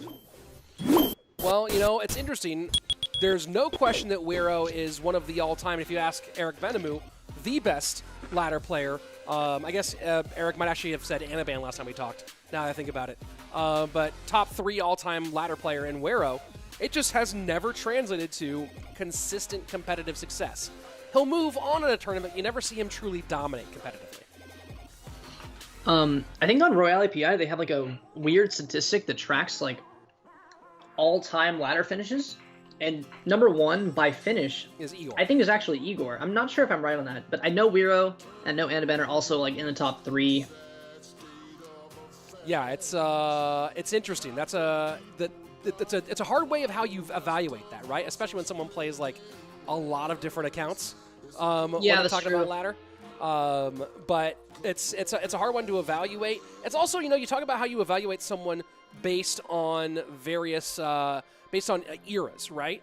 Like, how do you compare what Mohamed Light did in 2021 to what Surgical Goblin did in 2017, right? It's such a different game between those two eras. So it's a hard one to make. It's hard to make those evaluations on occasion. Yeah, I mean, it feels like, I mean, in 2017, almost half the cards we have now were not even a part of what Surgical Goblin had to be aware of. More than half, I think, actually, at this point. Yeah, which is I honestly think what Mohamed Light's doing is more impressive, only for that factor, because the scope of the game is much larger. And I see some people saying that the stinger is lagging a little bit. Yeah, it looks like I see the lag there on that stinger. No, I had that problem on my broadcast too. Maybe I'll just go ahead and do a transition override to cut when we go out of game. There you go. Solve that problem. We'll cut out of game from now on. Romeo DeBoss saying, am I going to make a CRL 2021 top plays video? Not sure about that one. I am in the midst of making a top plays video from the Bernard Chong Winter Cup group stage. So I am making that one, but I don't know if I'm going to make a CRL 2021 top plays video. I didn't gather top plays all season, unfortunately. You could do a World Finals one, but you may have already done that. Did you already do a World Finals video? I didn't do it. I haven't done anything. I have done nothing. CRL World Finals happened, and then I took a nice break. So there you go. World Finals, it's a lot of work. Well, this World Finals in particular was exhausting because it was we were in California at the studio in Burbank for it, but we were casting on like Euro to Asian time. Yeah. So we were the show started at 3:30 or I think 3:30 in the morning Pacific time. So we had to totally change our sleep schedule where I was waking up around midnight and then casting from 3:30 to 9 or whatever, and then trying to go to sleep in like the early afternoon, like 1 or 2 p.m., maybe 4 p.m. But we only, because of the rehearsal schedule, we had less than 36 hours to switch from a normal daytime schedule to that overnight schedule. Like in 2020, when we had the World Finals that Team Queso won, we had plenty of notice because we were doing it remote. So Andrew and I both took about a week to switch our sleep schedules over to be able to be energetic and coherent for those overnight 2 a.m. to 10 a.m. broadcasts. We didn't have that this year, and it was a hard changeover, let me tell you. Yeah. And speaking of players like Haciel, this is going to be Ian And Ian is another one of those guys that just sort of popped off this year, went insane, and completely, you know, changed people's expectations for what, you know, the level of play in the United States. Star Barn saying, hey, Rich, I think they should nerf Miner. Your thoughts? I think Miner's been nerfed plenty already. I think if anything, Miner needs a buff. But not really. I would not change it at all, but if you were going to change it, can't nerf it again. The only change I would do would be a rework where you reduce HP drastically but increase damage, right? So you make it less of a tanking card and more of like a true offensive card. So you bring back Miner control more, but you move away from Miner being a mini tank in every single deck. Well, I mean, if you're trying to do that, the thing about having a tanky Miner is that you can play it defensively. So if you take the HP away, like, it's kind of not going to be solid on defense. Yeah, but you can always rely on the Miner defensively, though. No, I think that Miner is in a pretty decent place right now, but if I were going to make a change, I wouldn't nerf or buff the current Miner in a simple way. I would do a real, like, change on how you think Miner should be played. Mm-hmm. That's a good point. And it looks like we're going to be seeing that same deck from earlier, Rich, from YoSoyRock. Well, it worked for him once against a talented opponent. Let's see if we can do it twice here against the Mortar Miner play of Ian. Who, you know, speaking of people who are getting into content creation, Ian has been posting a lot of his famous Hog Rider play on his YouTube channel. Let me go ahead and grab the, I'll grab the link for you guys in 1 second here. I'll put it both on both channels. He has about almost 10,000 subs, but his videos are getting between like 15 and his 20-win challenge video has like 169,000 views. So yeah, he's getting some pretty good views there with that top-tier Hog Cycle play. There you go. So there is Ian's YouTube channel, if you guys want to check him out. Ian's a good one to watch for sure, especially for aspiring Hog players. Is this the exact version we saw earlier with the Zappies? I still think this is really interesting. Oh, Ian. Ian with the Spear Goblins and the Valkyrie. Wow. Shuts down, and now a lot on the board here. Mortar to the right-hand side. That Bowler will control for a minute, but Miner will get on tower now. And that's a good little chunk of damage here. Do the Spears control? No, they do not go high enough to save the Mortar here. Look at that Miner, though. Miner's getting a lot of damage on the top right side. Still a pretty solid lead. Pressure Valk to hold the line high out of Ian. YoSoyRock falling behind as we go into sudden death overtime, just over 2,000 HP on that right-hand tower, but maybe some nice little splash damage here. It does not get the skeleton pop off, though, from that Skeleton King. Yeah, this is, look at this defense in the graveyard. This is really, really impressive. Using the Spirit Goblins, forcing the poison super low, but look at the damage, though. Wow. And that's a huge swing towards YoSoyRock. And I see, you know, I don't know if you know what this meme is. Is this a B-Rad thing? The Miner heals the tower now? Is that where that comes from? I don't know where that Miner heals the tower meme came from, but I've been seeing it. I haven't even seen it. Whenever B-Rad always has some interesting things going on his channel. And that's going to be a lot of damage here, feeling like it's slipping away from Ian here in game number one. YoSoyRock with this really interesting take on Graveyard and riding it till the wheels come off, it seems so far. Nice pickup there against the Miner. What'll be interesting is if the other players in the field start picking it up after seeing Rick's success. And Oshman saying, yes, it is a B-Rad thing. Yeah, that sounds about right. Bowler comes down blocking. Nice. Really good, solid defense. And look at the Muskie on the left side. Almost even. Oh, watch this. Maybe the Cannon card can be enough. But can he stop this Graveyard? Log in. That's poison. Not going to happen. Poison range. YoSoyRock putting on a show today with this deck. Yeah, content creator is doing very good. Well, I guess Ian needs to step up and make more content then. If that's how you how you get good at this game. No, so I think that kind of is a sort of a snipe. I don't think it was entirely a snipe, but I think choosing to use that deck first game against Ian, maybe because of Ian's tendency to run the Hog and running that Tornado heavy graveyard deck, maybe something for that. But then again, Quake would have been available for Ian, and maybe not. So I don't know, but YoSoyRock definitely has a great deck here, and I wouldn't be surprised if the rest of the field starts picking it up. Well, we'll see if other people start playing it. Sorber saying, I'm really liking the zappies lately with the prevalence of lightning nowadays. Let's go take a look at the bracket for a second. Of course, the bracket is linked in the description below, but we are currently in the first round of our first game of our round 2, Ian versus YoSoyRock. After that, we'll see DiegoB face off against Wallace, Kodigo, and the upstart of the day, Carlitas, and then Boss. I know the chat's been waiting to see Boss up against the rookie Hasiel. That'll all be coming up in the next few rounds here of our first day in our America's playoffs.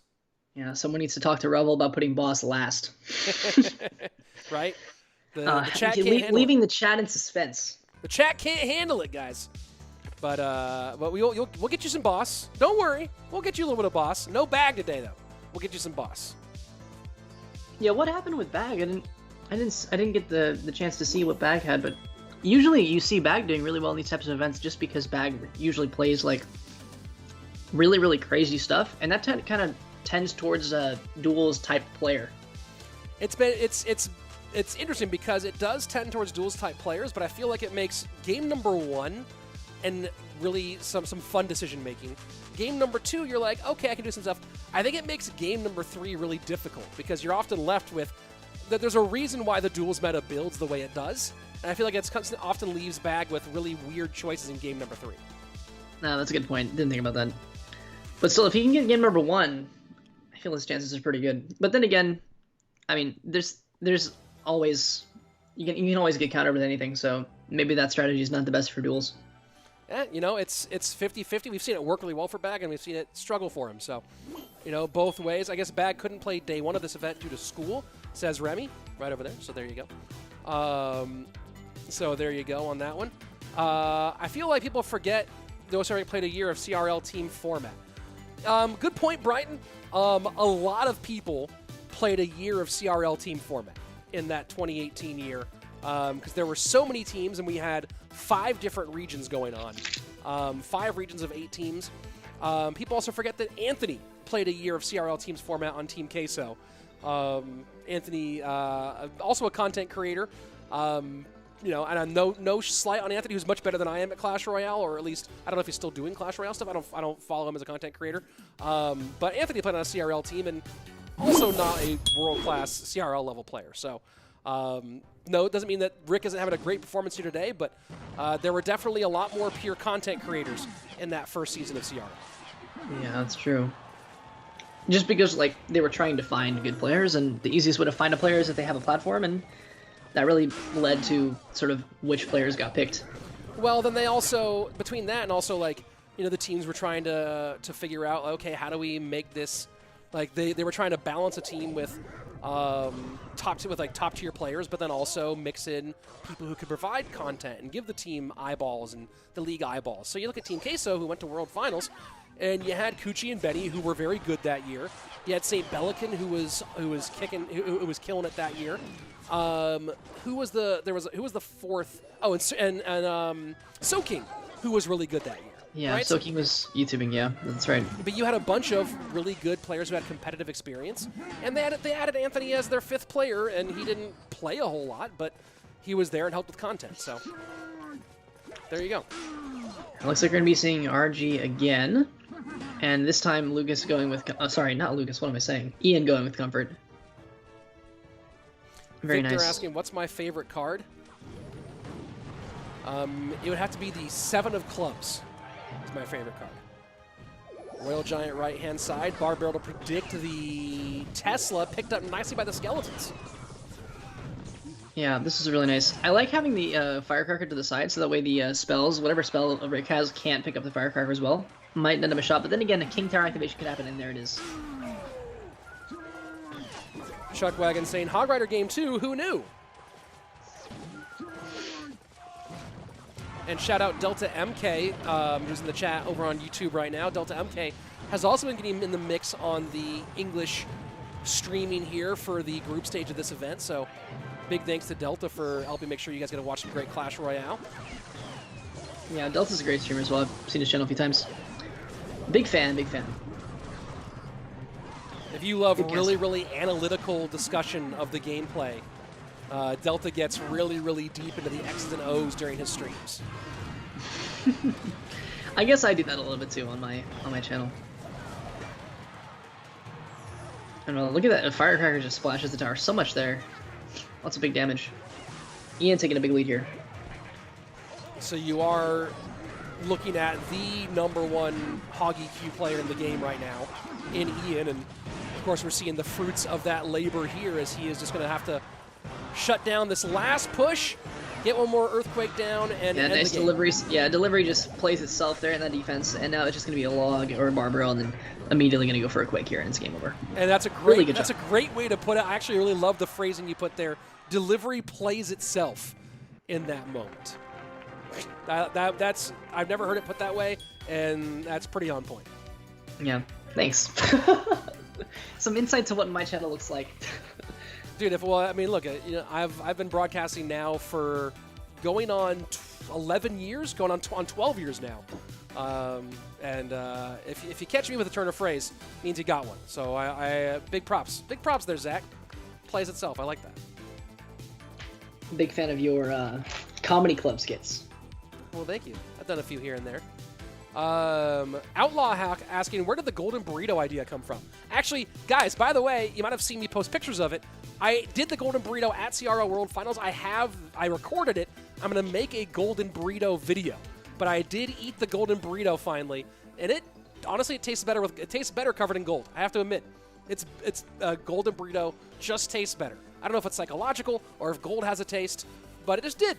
So that video will come out eventually. But the golden burrito, I think it was, okay, this is no shade on anybody else. Everyone do your own thing. But everyone always makes such earnest pleas for you to use their, whatchamacallit, their creator code. And for me, I'm just kind of like, I'm gonna do silly stuff. So everyone's like, hey, use my creator code to help save the children or boost my channel or something amazing. And I'm like, use the creator code to help me do more things that are nonsense. And I think that's where the golden burrito came from. Yeah, so I ate it. It's good.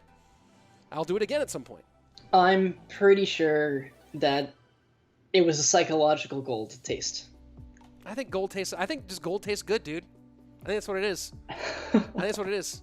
It's like MSG, right? You're like, you go to a Chinese place and there's like no MSG, and you're like, why? It's monosodium glutamate. Just put it on. It's not bad for you. It's salt.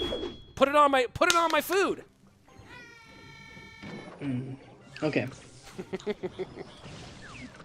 And here we go into game number 3. I'm gonna guess Mega Knight for Ian. Chuck Wagon printed Hogs AQ, but not going to happen. You can see the deck's already played there on the left-hand side. Lightning and Poison both out, and that would mean... Oh, interesting choice here from YoSoyRock going Expo and with a connection. Look at that. I called it again. You totally called it, bro. On point at the predictions. Maybe I should make a video about how to, figure out what your opponent's playing before they play it. That's a good video. I'm sure a lot of people here would watch that one. And the AQ all over the tower. Yeah. YoSoyRock going 3.0. No.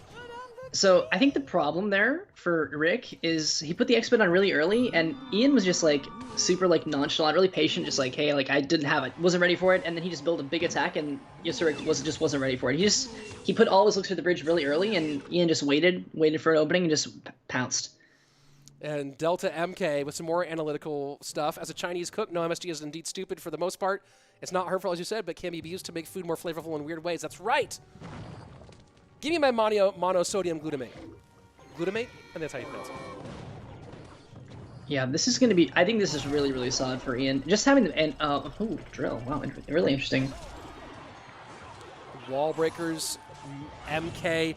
I'm wondering if Ian just saw what was left and went... If he just was trying to get a little bit of a snipe here on the Expo. I guess he would have gone with something that resets. He would have gone with with a spell or a troop that has Electro reset. But still, the MK, the Archer Queen, the ability to turn if he gets it turned around in time. Oh, he didn't. Oh, he will. Yeah, I've always loved drill against Expo decks for that specific reason that you force them not to play the log at the bridge to defend the Expo, and you force the Expo to turn the opposite direction. Yeah, it's really solid. Drill's a really good card against Expo, because it's like you said, it's a tank. Like sort of like Miner. You can attack the tower and block the Expo at the same time. It's really brilliant. Drill goes to the front location, and arrows in. GG, well played. Oh, he got the archers and the Ice Spirit Rick beside himself for that. That was really nice timing there from Ian. Well, Rick has had a good tournament so far, and of course he is still not out. This is double elimination, but Ian, despite losing game number 1, shows up, does what he's best in game number 2 with the Hog EQ, and then goes with this very interesting Wall Breakers Drill MK deck in game 3 for a big-time win. Rich, I've been meaning to ask, how many players actually go through to the World stage? The rules are somewhere. I will have to look them up. I don't know exactly where those rules are. People have been asking me in my broadcasts, and I don't know the answer. I just don't know. The rules are linked in the Discord. If you, let's see. Well, give me 1 second. Well, because I was trying to follow, and like, there's 10 players in today's event, right? Yes. So, that's right, but there was 3 stages, so obviously a 4th player was picked up from one of the groups, but I don't know how they chose which one that was. It's all in that rule set, which I didn't read how the different whatchamacallit, how the different, where'd that video go? I just downloaded it. What in the world? There it is. We'll take a look at some of the action there from that last one as soon as my computer will let me do that. Let's see. Let's go ahead and jump into, this is the opening from that last game. And you're going to see the Expo come down, get its connection on the right-hand side. And like you said, Zach, this was a nonchalant opening from Ian to handle that Expo. Yeah, he just waits for the Expo to, and again, like there's no, like, look at the elixir in Rick's hand. He had like 3 elixir total, and there was no knight because he waited for the knight to be played. Then he played the Mega Knight on the knight, and once the knight's out of the hand, there's nothing to really tank the Mega Knight, which is why Ian was able to make a gigantic push there. And there's also, when the knight's out of hand, there's nothing to block the queen at the bridge. Let's go ahead and play that one more time. You see the knight going to come across the bridge. The Expo does connect, but Mega Knight down, and again, no reset here available for Ian, but no reset, no problem. Gets the AQ, or gets the Expo off the board. Nice for the, and again, you just see YoSoyRock trying to hold on the best he can after those arrows take the archers off the board. But this is just going from bad to worse here for the content creator. So, I agree with, I don't remember who it was in the YouTube chat, but somebody said Archer Queen. Ian should 100% run Archer Queen here. Rick just ran Lightning, so I think that's what needs to be done. You got to bring the Archer Queen at some point here, and that's probably the best way to make sure you get the win. But Rock Beatstar saying, did Bossy already play? No, Boss versus Haciel is next. So there you go. Boss, chat's finally gonna get what they wanted. It's all you've wanted. It's all you've ever wanted, guys. And it's happening next. Boss versus Haciel coming up here in just a couple of moments. And wow, we are waiting. Let me go ahead and grab this. Again, for those of you who are a fan of the channel, you know that I've been rocking the stun glasses for a long time. Ooh, thank you. Little sandbox coming in here with the handsome Rich. Oh, thank you so much. I appreciate it. You guys know I've been rocking the gooders for a long time. There's a link for you, and now, finally, we have a code, Rich Slayton, when you check out on your gooders for 15% off your sunglasses. They're already only $25, so 15% off of that? I don't know, you do the math. It's nice, though. Just to give you an idea, Rich, of how big of fans of Boss this chat is. Yeah. When I was hosting it, we went up 300 viewers during the Boss game, and then down 300 viewers when Boss stopped playing. Oh. Just people like Boss. Everyone loves Boss. There you go. Yeah, see, like Boss BSM saying, Boss face cam, please show us your beautiful face. And here we go. Boss. Oh, that's not Ian. Boss's face. That's Ian's face. That is not Boss. And I don't see a face cam for Boss right now. But let's go. Boss, bottom of your screen. Haciel at the top. Only person to beat Boss so far, I think, was Diego.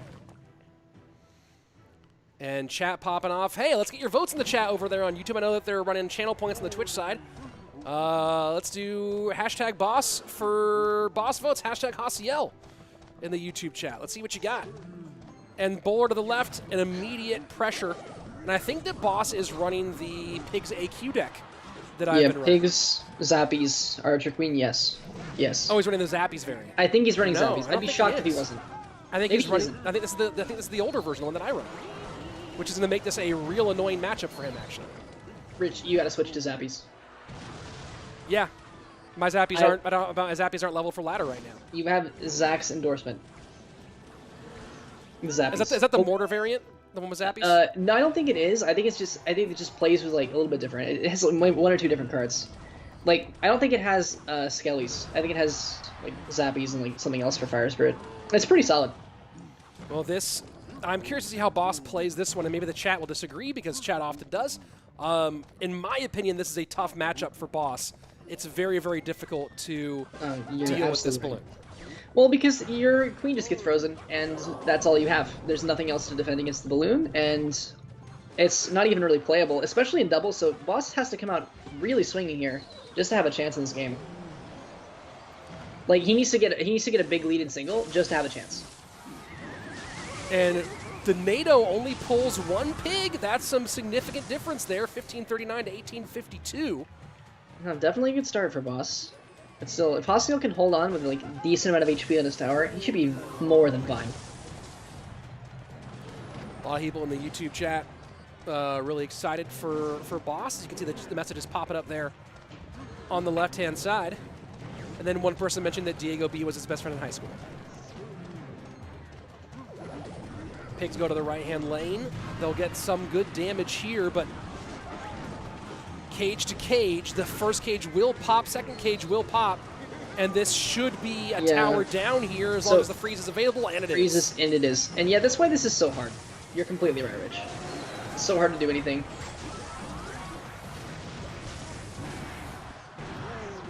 And this is one of those ones where, you know, part of you thinks, hey, switch the, you know, if you're facing on a loon, switch the cage out for Tesla, but this deck does not work as well without the Goblin Brawler. The Goblin Brawler is absolutely huge for your offensive pressure. It's like, yeah, it's like extra DPS, and it's really valuable just to get extra pressure on the tower. Completely right. I can tell you play this deck, Rich. You got a very good understanding. Yeah, I've been grinding the heck out of this deck, and I've had some. It's been a lot of fun. I just want to get my AQ to 14 so I can really push ladder, because I've been stuck around 6.3. It's still not the end of the season yet. I'll probably be able to get 6.6 pretty easy, but I could go if I get my level 14 AQ, 7K and beyond, baby. Let's go. That is what we like to see. Maybe run Zappies. Maybe run Zappies. In what? In place of the skeletons? I'll make a YouTube video for you, Rich, to watch. All that right. goes over this deck with Zappies. All right. All right. I gotta level up my Zappies now, I guess. No, Zappies are just so good. Like it wins the matchup against E-Giant. It stalls everything. Like really, like all the tanks. Like Golem struggles against Zappies. Like Zappies is really, really solid. Definitely. There's another streamer, Officer Ramses, that just plays with Zappies and everything, and it just defends everything. It feels like, it's especially even things like Balloon. Oh, yeah. Hold on. Chuck over on the Twitch side asking for predictions. The next matchup, I believe, is going to be Kodigo versus Carlitas. So Kodigo versus Carlitas should be our next matchup for those of you who are looking to see something after. Those of you who aren't leaving when Boss is done, Kodigo versus Carlitas will be our next one. So make sure you stick around for that one. And you know what I didn't see? You know, we're on the push. My goal here, everybody, is to hit 50,000 subs before the end of the year. I don't know if it's going to happen because I am at 47.5, I believe is the number right now. Let me go and check real quick. I believe I'm at 47,500. So you're so close. I'm so close, but that's what taking the month of December off does for you, right? Is takes the foot off that gas there. I still haven't even crossed 1,000. I don't put as much time into my YouTube as I should. Well, you know, no time like the present. Yeah, 47,527 is my total number of YouTube subs. So if you're watching on YouTube right now and you want to help my my 2020 dream come true, go ahead, subscribe. There's the link in the chat. If you're watching on Twitch and you want to go ahead and throw me a sub over on YouTube, go ahead and do it. I'm trying to make that last push, that last 2,500 subs to get to 50K before the end of the year. Yeah, I could have put out like 2 videos a week during December and made it, but I was a little busy, unfortunately. Yeah, well, that's okay. You'll definitely get it very soon. Very soon indeed, and then, hey, maybe 100K in 2022. We'll see. Yeah, that would be awesome. The little play button? Dude, that'd be pretty sweet. Throw that on the once joining Cash? Say what? You gonna join Cash with a 100K play button? Yeah, right. Well, Cash is pushing on that mill play button, dude. here's my my aggressive prediction is that Cashman will hit 1 million by 2023. Wow. By sometime in 2023, Cash will hit 1 million. That's my prediction. That's a bold prediction. It's a bold prediction, but I believe he can. The way he's pushing right now. Rolls of Sushi saying, "Do you like Die Hard as a Christmas movie?" Yeah. Although I'd say Home Alone is that's my a number joke one. because I don't like Die Hard as a Christmas movie. It's a good movie. They always make fun of me for not appreciating Die Hard as a Christmas movie. Die Hard and Die Hard 2. Die Hard 2 is also a Christmas movie. Oh, right. In fact, even more because they talk about packages and presents, like Die Hard 2. Okay. Even more so. Okay. I need a good Hanukkah movie. There's 8 crazy nights and that's it. That's something for your production skills to make. You can do it yourself. Real Hanukkah movie. So it took a while here to reset for game number 2. Yeah. I don't remember what exactly was in the decks. I remember the general, the piggies and the balloon. So I guess really aggressive Mega Knight bridge spam for Hasiel, and just I guess classic lava. It could be like balloon, or it might not be. It could be something else. Actually, this could be E-Drag. It looks like a deck that we've seen already today. It could be E-Drag, Lava Miner. You think E-Drag over the Skelly Dragons here? I think it's possible. We'll have to see. I don't know. Snowball gets the miner out, so little heads-up defense there on the part of Haciel, but he's being forced to really overspend on this left-hand side. Hasiel really doesn't have much for air. Like, if you look at his deck, he only has, like, the Uis. That's all we see. And he okay. Oh. Wow. Just totally rolls over here, lets it happen. You don't see that often from Hasiel, but I think he looked at that and was just, there is no coming back from this. I think part of that is just like now that we see all the cards, like, how are you ever taking out the Skelly Dragons? How are you ever taking out the Flying Machine? Like, there's only Uis, and no amount of lightnings can kill Flying Machines, both Skelly Dragons, and the Mega Minion. So I mean, like, Hasiel just throws in the towel here. So BSM with a great point here, hard counter for hard counter in games 1 and 2. So will be a really interesting call here in game 3 to see who gets the good matchup. Yeah, lots of decks can still be played. Oh, people in the chat saying nerf lava. I so disagree. Okay, completely. let's hear your feelings. The problem with Lava Hound is that Balloon makes it obnoxious. Sure. If Balloon was at least a little bit weaker, Lava Hound would be so bad. So bad. It doesn't do any damage. And the entire card dies to arrows. Like, after it pops, like, just arrows, delivery, like, it's just it doesn't do almost anything. Usually, it's mostly good as a block for Balloon. Like, that's pretty much... And it also works in Clone. I will say that deck's pretty annoying. That shouldn't be very powerful, but... I mean, I don't know about Lava Hound being too strong. I think really that it's all about the Balloon. Sounds like a lava player to me. That's what that sounds like. But yeah. Okay, but I don't play it with Balloon. I have class. That's you know what? Nicely done.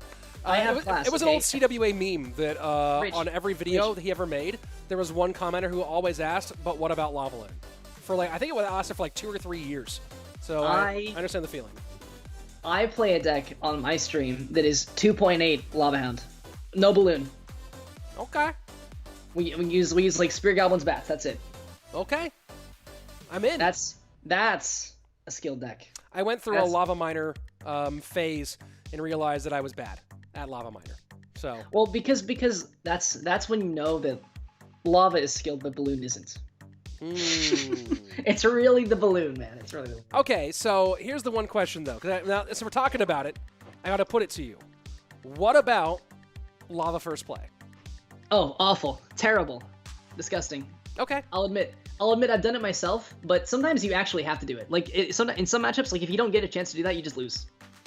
I think that's one of those ones where it's like, if you're doing it in mid ladder, like, ugh. If you're doing it in top ladder and you see somebody go and you know their deck immediately, then it makes more that type sense. of situation. it sometimes comes down to like you don't have anything better. Like if I have like 2 spells and like Electro Dragon and Lava Hound or something, like you would just wheel Lava Hound first play. So interesting opening exchange here. The cycled Electro Spirit from Haciel. Ewiz to activate King Tower. Fireball to take Ewiz off the board and get some value. Yeah, this is a good start. Are we going to see Expo again, Rich? It's not impossible. Is Haciel the one who ran Expo at World Finals? Someone in the chat has to know who did it. Do not remember. I didn't remember. It could be Expo, though. Someone ran Expo at CRL Worlds this year, and I feel like it might have been Haciel. Hippie1 saying yes, it was. Oshwin ran, and Haciel played it versus Lucas. All right, there you go. Yeah, this has to be Expo. If this is an Expo, I'm going to go insane. It's Loon. He already played Loon. No, yeah, it can't be Loon. Yeah, no, not an option. I thought you were saying that like as a fact. I didn't see the comment. I thought you were like, it's Loon. I was like, wait, am I super behind on the broadcast? You're just behind on the meta, bro? You didn't know that it's Expo but with Loon now? Okay, maybe. 2.6 but RG, you know what I mean? Oh, that's a deck, though. That's a real deck. And it's good. How dare you. 90 seconds left in regulation time as the Tesla sets up. I'm sorry. I have to be honest for the people. Ooh, nice getting that Golden Eye dash. That might be an opening. Golden Eye dashing to the Tesla here? Might give, yeah, like right here, the Ram Rider, there's no Tesla now. But still, not going to be able to connect. Nice Knight and Log there. So you see Jack saying boss already won. Your thoughts on this matchup as we get in a double elixir? I think it's pretty equal at this point. Pretty hard to say who'll win. Golden Knight's really solid just to be able to bridge spam. Like, you can't really block Golden Knight with Skellies. Like, what you're seeing right here. Yeah, that's huge. Like, and you can't block the Golden Knight with a Knight because it just dashes right through, and if you try to go with Archers, well, we all know that the Golden Knight just one-taps the Archers. Just takes out instantly. But I think having the P.E.K.K.A and the Golden Knight, see, like right here, like, it's just... The Expo kind of just...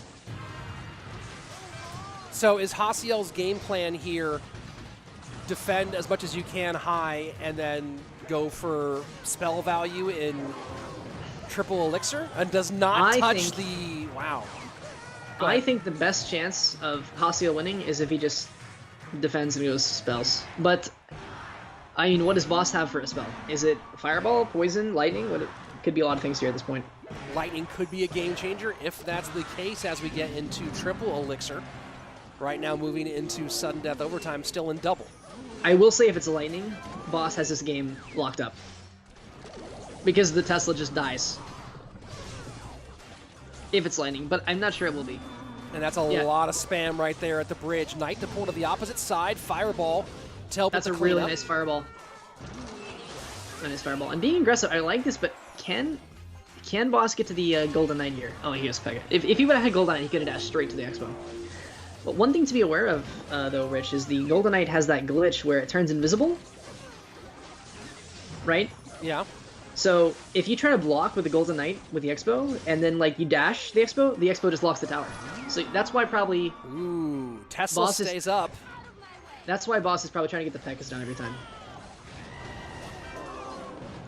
Yeah, so here we're relying on the Golden Knight, so you can't charge or it locks the tower. That's why you're not seeing Boss use the charge here. And you have to respect now that the Ewiz goes down, now you can see. You gotta respect the Tesla play from Haciel. You know, you talk about your tier of Expo play, and the P.E.K.K.A goes behind the left-hand tower, and you get the lock on. But wow! Espirit's there. Not to worry too much yet, but still, look at that. Oh. Unbelievable. Haciel playing a gem with 3.0, and with 33 seconds left, that right-hand tower of Boss is in a world of hurt. Yeah, props to Haciel, finding the only opportunity to go in. Golden Knight does get on tower. Hold up. Boss got some damage there. That's some pretty good damage on the right, but it's not giving enough. Is P.E.K.K.A able to get a swing? No, she can't. Ram right to the left-hand lane, and easy setup there for Haciel to defend. No big spell played by Boss. You have to assume it was Fireball then at this point, or Poison, but certainly was not a I wish we could know. That's the one thing the only thing I don't like about these broadcasts is that if they don't, because after when they switch to the next game, we're not going to be able to see the old decks in this Look it up on Royale API. All right, I'll do it. There you go. I'm busy switching things over here. I'm pressing buttons. I got it. GG's Hasiel. And don't worry, boss fans. He's not out. It's double elimination. That's true. A boss is far from out at this point. Yep. And if anything, that just means you get to see more boss today, if we're being honest. There you go. Actually, that does mean more boss. You're right. So actually, you guys, boss fans, you got what you wanted. You get more boss. Congratulations, boss fans. Does that mean that boss fans root for boss to lose? Maybe. Oh, sorry for the cough. I didn't hit my cough button there in time. And there you go. Haciel will move on to face the winner of Kodigo and Carlitas. And DiegoB versus Wallace. That winner will go on to face Ian in our third round of the winner's bracket. Which that will be tomorrow, that round 3. We still have more of this today and the first round of our elimination bracket, our lower bracket, coming on today's show. Oh, by the way, there you go. Here's the lower bracket. Boss is going to face off against Miniminter here in a little bit. YoSoyRock versus Wero, and then Airsurfer and Lucas awaiting their opponents to be decided here in a few minutes. All right, Rich. I am on Royale API. And Boss was running the Lightning. It looks like. Hold on, let me check. His most popular deck is Lightning. Yep, he was playing Lightning. I guess he would have fireballed the archers more if he had Fireball. Yeah, but I would expect with Lightning that you would hit the Tesla way more times. Like, or even like you can Lightning the Tesla and the Expo sometimes. It's usually pretty good. Yeah, that's. I'm surprised Boss could never find a time to go in for the Lightning spell. Don't know. This is not in a private server, guys. This is being played in normal Clash Royale, in a clan.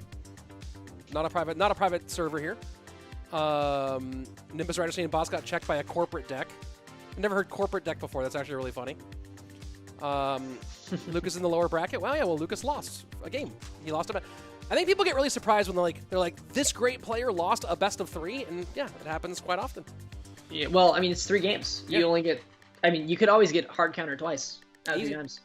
Or you have it's possible. Or you make one misplay and you lose a game. Like, it happens. It happens to everybody. You know, you make one misplay and you lose $100,000 and the world championship, right? You know, like things happen. Yeah, I'm playing a mobile game for young children, losing $100,000. I'm sure that's happened to a lot of people. Yeah, right.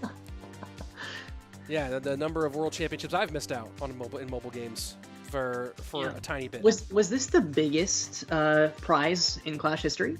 The biggest single prize, I believe. The $200,000 first place. I think that was more than Sergio Ramos got for CCGS. If I remember correctly, it was $100,000 for Sergio. I think it was like 100 and change. I think it was like 1.6. Like I think it was 100 and change. But yeah, that's true. Those kind of weird, you know. No, the weird total prize pools usually kind of mess up the way the prize pool splits up. The match of the loser bracket will happen today. Yeah, some of them will. The first few rounds of the losers bracket will happen today, or the elimination bracket, the first 4. We will eliminate 4 players today, and then we come back on Thursday, and we'll come back with some more action. So we'll continue with the upper bracket and the elimination bracket on Thursday. But now we go on to Kodigo and Carlitas. Let's go. Can you tell me what timestamp you're at so I can find you? Because I had to close out to get 45, 44, 43, 42, 41, 40. I'll give you a second. Thank you. Oh, you're all caught up? I got it. Let's see. Just sub, said Jacob. Thank you very much, Jacob. I'm at 47,547. So. So you gained about 100. Yeah, trying to make that push. I gained 3. Nice work. Proud of that one. I'm just messing with you. Mine another almost safe spot. Valk high. Yeah, I love this. This is really solid. I love this deck from Kodigo. But yeah, I really do hope that you do get it because I mean you put a lot of work in this channel. Just not during the month of December. No, well, okay, but that doesn't mean you haven't put a lot of work into it. It's true. It's true. We'll hit 50K by January for sure. Before January. Another golden burrito for 50K. Another golden burrito. The first one was so good. I get like 20 alts I can sub on right now. Another golden burrito. Not a bad idea. It's one way to do it. We've seen this one a few times. I've seen this deck. This was I think popularized by the APAC region. I could be wrong on that though. But Rico was playing this on my stream the other day. The Mortar Miner deck? No, Mortar Inferno. Oh, the arrows. one that Carlitas is playing. Got it. It looks so crazy, but it works. Nimbus asking that I missed the first one. I ate the first one at World Finals, posted a picture of it. The video is coming. I recorded a video of eating that golden burrito. Oh, that's so cool. Yeah, that we just need to see that. We need to see that. It's coming. Miner goes to the inside on the Zappy side. Nice Miner there. And that actually blocks all the Zappies and makes it so that the Prince charge gets through. And one shot from the Prince on the Mortar. Can Kodigo defend his Mortar here? Dart Goblin down, and no, not going to happen, but still keeping the lead, building, is the captain of Colombia as we go into our final 30 of regulation. Dart Goblin. Wow. Dart Goblin gets so much value there. It's really, really impressive. Look at the big lead. It's a big lead, too. I mean, Kodigo's playing great. I mentioned Kodigo right at the beginning of this. Kodigo is doing very well recently. He's been doing really well in all his events. He's been having a pretty solid 2021. Obviously, a nice run into CRO World Finals. This is a guy who's been, it's interesting. He's a name that should have been much bigger outside of Latin America in 2018. And as I have mentioned many times before, Cream Esports was the presumptive favorite to go to World Finals in 2018, and then they ran into a young man named Javi, who went on a crazy run.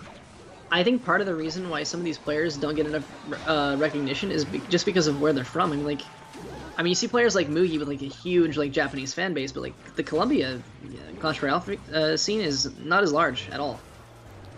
Well, I think that if Cream had made it to World Finals, you would have seen Kodigo with a much bigger international profile. I would agree. But after Vivo Key, took them out, and after Javi put that team on his back, beating Kodigo twice in BO3s during that CRL LATAM Championship. Then you mix that with coming late to CRL West, unable to play really much at all in the... I don't think he played in the spring, did he? I think it didn't come until the fall. If memory serves me, but Kodigo missing a lot of CRL West when it was live in 2019, and then Cream not performing well, so... And in a way, like you mentioned with Vivo Key, I mean, sort of Javi ended up being the one that got the international recognition. Well, a lot of things went right for him, of course, having a great performance at World Finals, but then moving on and going from there to Fnatic, but then to SK, where he had a real powerhouse team in that western region. And Kodigo, though, still quietly been very good throughout all of this.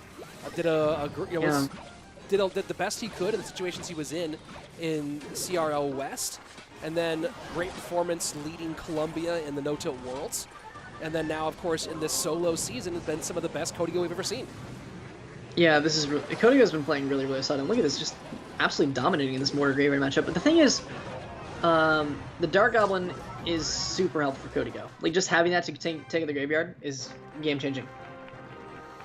Well, Carlitas takes a tough one here in game number 1. You have to pull out some pretty fancy moves there to stay in it for game number 2 and beyond. Remember though, Rich, Karlituss is the guy that came back in that crazy fashion with the minions push. Very true. In that game with the balloon.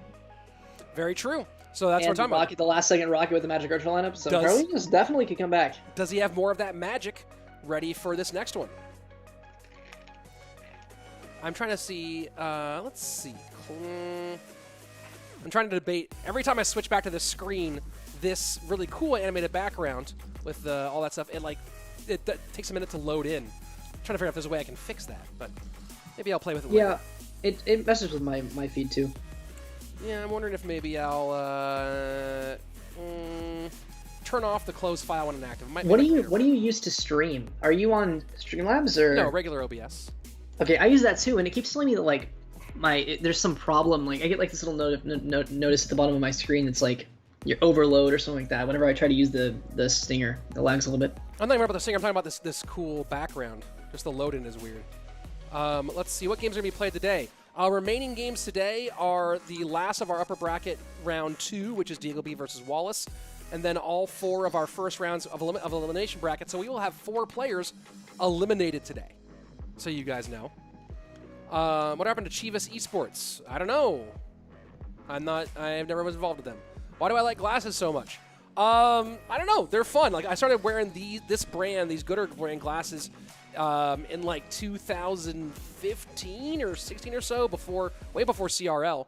And then I put them on during a stream once in 2020, and people got a kick out of it, and I like it. So there you go.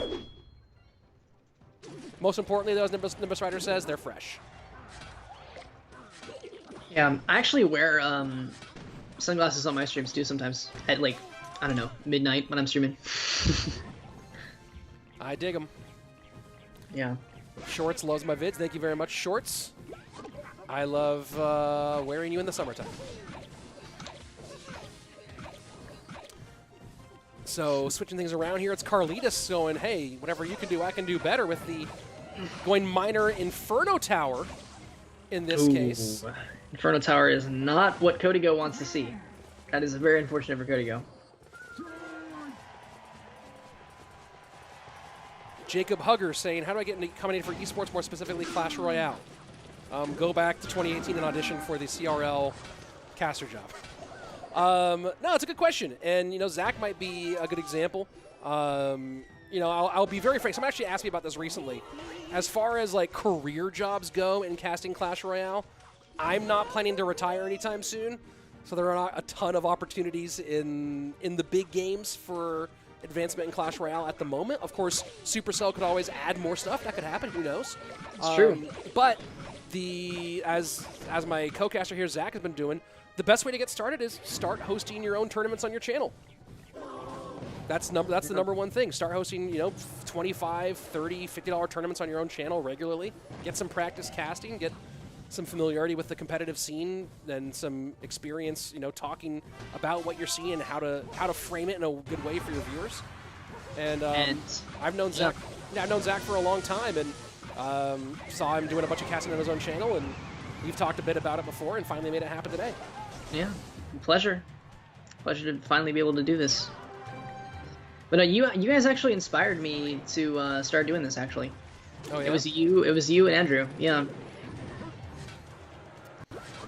Well, I'm glad we could make an impact on the world.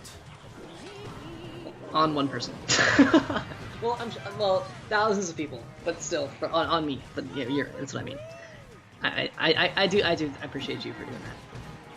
Jacob Hugger, you're a college basketball commentator. Well, I would say that if you're already working in traditional sports, I don't know if I'm assuming the money's pretty good in traditional sports for commentating. So, yeah. But I told someone the other day, with any scene that's this small, I used to work in the mixed martial arts business for commentating. I commentated MMA fights for 7 years, and eventually I made the choice that I sort of realized that there was a bit of a log jam at the top in terms of career jobs. And I could keep on doing it, but it would be hard to make a real living commentating MMA just because, you know, there are such a limited number of jobs that you can do enough to support a family on. And so I looked for a change, and then I got the CRL job through the open casting call for Clash Royale League, and there you go. So I have the same thing. And I also want to say that the way your understanding of the game has improved over 4 years is really, really impressive. Well, I was a casual. You went from being casual to having an outstanding understanding. I do appreciate that. Well, a lot of it was, look, part of the goal with bringing in new casters for CRL was to bring in a bit more of like a professional and less of like an esportsy shoutcaster style. And that's the main reason. I do think that this year's broadcast was the best, but not just because of them. You guys are also you and Andrew have also improved so much. I mean, I really, adding You should have ex-pros or ex-coaches involved in any competitive broadcast, right? Whether you're talking about traditional sports or esports, people who played at the highest competitive level should be involved in the broadcast, and this is something we talked about for a long time. And adding Andrew and Josh this year was absolutely amazing. Nice lightning, not going to be oh, there you go. The NATO going to put a little pressure here. Let's go ahead and just finish out this last second game. We'll continue with the conversation in a moment here. Dark Prince does pick really up that close. minor. Really close game. 400 HP. Lightning is available for Kodigo, so this is going to come down to like the last little bit of spell chip. Inferno Tower is going to come down to block this though. But what is the the Miner does connect, though, and that's probably going to be a GG here. Miner should be enough to put it out of range. Lightning comes in, and that's a GG. That's a well played. Yeah. All tied up here. Carlitas wins game number 2. What do we say? Carlitas is making it work. Yes, he is. I think he's lost the first game in every single set today, and I think he's taken each one to game 3 and won 2 of those. Back in the game for Carlitas. Yeah, well, I mean, so to kind of like to finish the thought we were talking about, the casting call, the goal with CRL's recasting for commentators was to bring in a more professional sports style, which obviously I bring. And they were like, look, it's easier to develop a broadcaster into understanding the game. That was their thought, I guess, to develop a broadcaster understanding the game than the other way around. And there's arguments both ways for that one. But they wanted someone who understood storytelling, understood how to broadcast in a sports style, and we grew from there. But the casting call looked for someone who played the game, who had stand-up comedy, who had comedy experience, which stand-up comic for 10 years, now much longer, but at the time for about 10 years. So you were interested in the game already? I have my 5-year badge. I started playing like right when it went global.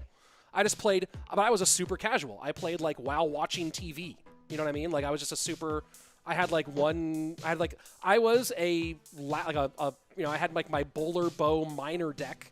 I thought big spells were stupid, and that I didn't like using them. I was a super casual, but I had played since it went global.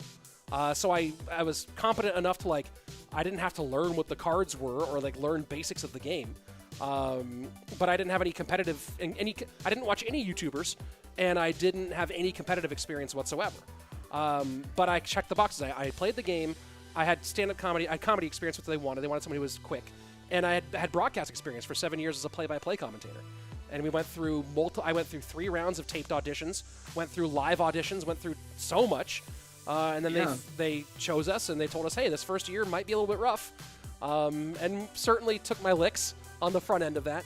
But I think that Andrew and I talk about this a lot. The moment everything turned was at World Finals in Tokyo, where our knowledge was starting to catch up pretty heavily, but also I think we did a good job of telling the story and carrying that broadcast when we had like hour-long delays because of league ops issues and things like that. So that was a big changing moment. And from that point on, from 2019 on, I remember staying up in the US, watching you guys cast the Tokyo World Finals, and like the hour-long delay from match to match was like the most agonizing thing ever. And you guys did a good job of covering that. Yep, we just had to we had to cover it and carry it for those times, and we did a good job. And I think we earned a lot of good faith in the community that time around. And then, obviously, in 2019, we were a whole lot better and kept on improving. But you know, I like where we are now. Is this giant graveyard from Kodigo? Spear Goblins Skarmy. And also, it's Mother Witch for Karlitus, so Karlitus definitely happy here. Yeah, this might be giant graveyard, Rich. And this might be a real problem for Kodigo. Yeah, if this is maybe not. Fisherman's that's interesting. Pick. That's very this has got to be something that the analyst cooked up. Who's Kodigo's analyst? Anyone have any idea? I have no idea, but I'm sure he's got somebody. Oh, it's probably just it could be Giant Skeleton King or something like that. It's got to be something really weird. Imagine if it's Archie. Okay, what? Okay, I don't even know. Interesting. I think we did see a Skeleton Barrel Skelly King deck earlier today. I guess the strat's like you're just gonna try to bait the Mother Witch out, try to bait the log out or the Barbarrel out, and actually look at the distraction. That's really impressive. Really distracted the Pekka there. Oh, that's an unfortunate interaction there for the Firecracker, but pressure in one more time.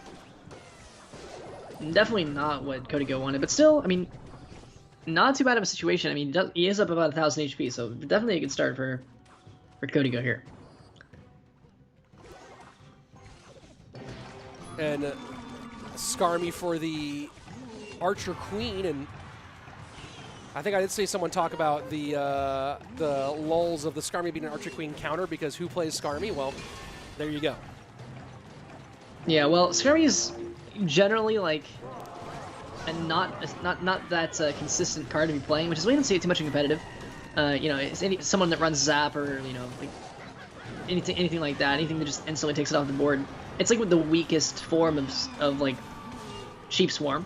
Like it dies to literally everything. Wow, Kodigo is doing a great job of making sure that when he does make these big swarmy pushes, he has Fireball ready every single time. Yeah, every time for the Mother Witch. It's what you got to do, and he's doing a great job of it. You're exactly right, and that's going to take the tower. And barring a act of God or a natural disaster, Kodigo's going to go ahead and win this one in game number 3. Freak Earthquake. Yep, there you have it. Well played, Carlitas. Goes down to the lower bracket. Kodigo continues on with that nice road to our World Finals. Yeah. Oh, by the way, so well. Did you look up and figure out in the rule book? Oh, wait, there's our little victory graphic. Did you look up the rule book and figure out who's doing what and going where? I haven't done it yet, but I'll do it probably after the broadcast. I'm sure it's going to be like 3 or 4, because, I mean, obviously we're not going to even see the top final performers until the end of today. All right, guys, I'm looking up the rules now. I am bringing the rules up as I'm here on screen with you. I'm bringing the rules up. Okay, so. well, I'm sorry. If you want me to do it, I'm happy to do it. The reason is because I closed my Discord so that there would be no sounds. I see and that. I didn't want it to go back through the whole system. Let's see. I'm sorry. I have it open now. Regular season, there were 18 invited players for each group and 6 in each region and 6 qualified players. So there you go. That was the regular season. And then in the regional finals, the first 3 from each group played in a BO3 bracket. There you go. So that was top 3 from each group. And then I guess they had... and then here you go. The top 3 of each region will play in the international finals. Are there 3 or 4 regions? 3. There's 3. Yeah, because this rule set says 12 players. And 3 times 3, from what I've been told, my whole life is 9. So... I'm guessing they're taking a 4th. But I don't know where it's coming from. Let's take a look at the bracket right now. And it's going to be Kodigo versus Haciel. That'll be on Thursday in our upper bracket. In our upper bracket semifinals, or our quarterfinal overall there. Ian awaiting the winner of what's coming up next, our DiegoB and Wallace matchup. That will be the top 4 for the upper bracket. And it's going to be either... I'm going to have to go ahead and check with League Ops here on how many make it through, because it does look as though the rule book, in English at least, was not updated. How many go to... I'm asking right now. Go to Worlds. There we go. Here's the lower bracket, which we'll be seeing later today. Boss versus Mini. Karlitus will face off against Airsurfer in their elimination match. Lucas awaiting his opponent, and YoSoyRock up against Wero. Boss versus Mini is going to be absolutely heartbreaking. Because you want both of them to go on? Yeah. There you go. Maybe I'm biased. I feel you. I support you. Here we go into our last upper bracket match of the day. Wallace up against DiegoB, and look at that, Rich. Look at that. 100% win rate. 100% win rate in the group stage. 7-0, didn't drop a game. That is insane, especially for a guy who really took a lot of time off from the game. Yeah, he's definitely staying in touch, and already looks like Wallace is showing me Graveyard. Oh, okay, looks like both guys.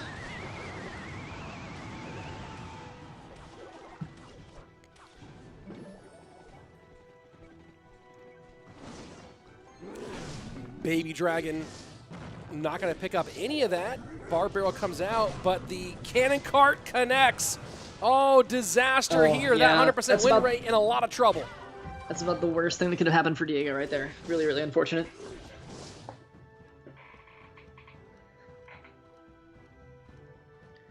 Yeah, this last card, I'm trying to figure out what this last card could be for Wallace. If it's Graveyard, is just really weird. High Tombstone. That's how you know Queen is really strong. And makes players want to go Tombstone to the bridge just to block. So DiegoB certainly in some trouble here early on. Of course, part of a rarefied group of players in the world who can call themselves a world champion in Clash Royale as a part of that 2019 Team Liquid squad. Yeah. That Surge game will live on forever. The only thing that could have made it better is if it was the last game of the actual World Championship. Literally the only thing true. is if it was SK and Liquid in the finals, but still, the greatest single moment in Clash Royale history for sure. I don't know. The queen is just so annoying for Diego, and Diego has his own queen, but like here, if he uses his queen invisibility, it's not able to block for the mortar, which is why he's not using it there. Tough situation here for DiegoB. Wallace putting good. Actually, I was wrong. It's not actually graveyard. It's just minor chip. So this is going to be really, really hard for Diego to do anything because there's the poison for Wallace, and miner's always going to be there to get a little bit of chip damage. So. And it's hard to pick up. This is not an easy deck for picking up miners in a way that's viable, right? You pick up with the Valve. Yeah, I mean, like if you had like a Scarmy or something, like that would be a great way to pick up a miner. But yeah, Diego doesn't really have any answers like that. Nice queen though, taking out the entire Ganacart there. And he tries to NATO the miner up, but the miner went to the back, and that's not going to do it. So DiegoB's 100% win rate will finally take a hit here in his first game of the winner's bracket. I think he has lost games, Rich. I just don't think he's lost a set. I think that's for sets. I could be wrong on that though. I think that I think that they show you the sets won and loss and the win rates for games. That's how they've typically done it. Oh, okay. Okay, so maybe he has not lost a single game. That'd be even more impressive. Who knows? I don't know what they're doing, but that's how they've done it in the past. DiegoB was on Team Liquid or is on Team Liquid? I think just was. I don't think there's. Yeah, I don't think Team Liquid really has significant presence in Clash right now. Early overcommit by Diego, says BSM. Yeah, that'll cause a problem there for sure. Nimbus Rider saying Wallace is a true dark horse. Continues to be for some reason. At some point, the horse got a little like light paint on it. Because at what point do we stop calling? What's the moment where you stop calling Wallace a dark horse? Right? When do you do that? When Wallace wins Worlds. Yeah, right. I guess Igor and Surgical Goblin are both still on Team Liquid, says Madi in the Twitch chat. Limited presence in CR. Let's put it that way. Yeah, well, I mean, Liquid doesn't really, do anything. I mean, they may be representing, but as like Liquid might be more as content than from like a competitive standpoint. I think was Surge with Liquid for Fortnite too when he was doing that. I don't know if he was or not. Let's see. Russell saying EB7. He was EB7's pick to win CRL. Yeah, I mean he was one of my dark horse picks for CRL for sure. I put Wallace on my list, and I love seeing Wallace perform well. Really good guy. Master saying Ian's gonna win the whole thing. Okay. Surge is the real dark horse. Did Surge qualify for the next round in Europe? I don't think so. Well then, very, very dark. Almost completely like. I don't think he did. Yeah. I'd have to ask Cash. Allen Iverson was excellent. Never won a ring. Good point. Very true. It's 4 qualifiers from 3 regions, right? Let's go. I'm asking right now. The rules say 3 from 4 regions. So, Mark, that's a good question. That's why I'm asking the league ops here. I bet it's going to be 4 from 3 regions. I will confirm that as soon as I get the information. Oh yeah, that's just a guess. I mean, I don't really know. Be really curious to see what these guys run this time around. They actually switched sides, so Wallace at the bottom of your screen now. Hippie1 with a reminder here: use code RICH in your Supercell games. That helps me. Maybe I'll get a platinum burrito. I don't know if there's edible platinum. Now you can tell us how platinum tastes. Yeah, there's edible gold. I don't know if there's edible platinum. Very important question. I just applied this week for Creator Code. Oh, nice. We shall see how that goes. You apply for the Creator Program or the Creator Code specifically? Well, I Creator Program. Creator Program, yeah. I think codes are only when you're in the tier 3. Oh, well, okay, well then.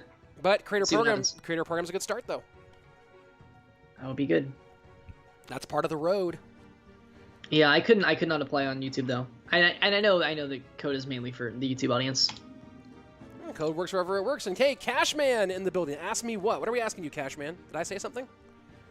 Cashman in the building, guys. If you don't follow him yet, if you want some of the most fun Clash Royale content out there on TikTok, on YouTube, and of course streaming on Twitch, Cashman TV. Yeah, Cash, I was going to ask, did Surge qualify in your group yesterday in the finals? Did Surge make it to the was he a part of the stream at all? Someone yesterday? said that Surge went 1-6. So that would yeah, probably I guess not. I guess not. All right, so staring contest turns into a P.E.K.K.A behind King for Wallace. Oh, Rich, how much do you want to see E-Golem Healer from DiegoB? No, maybe not. Cashman saying he was close. He was close? Did he go 1-6 and that was close?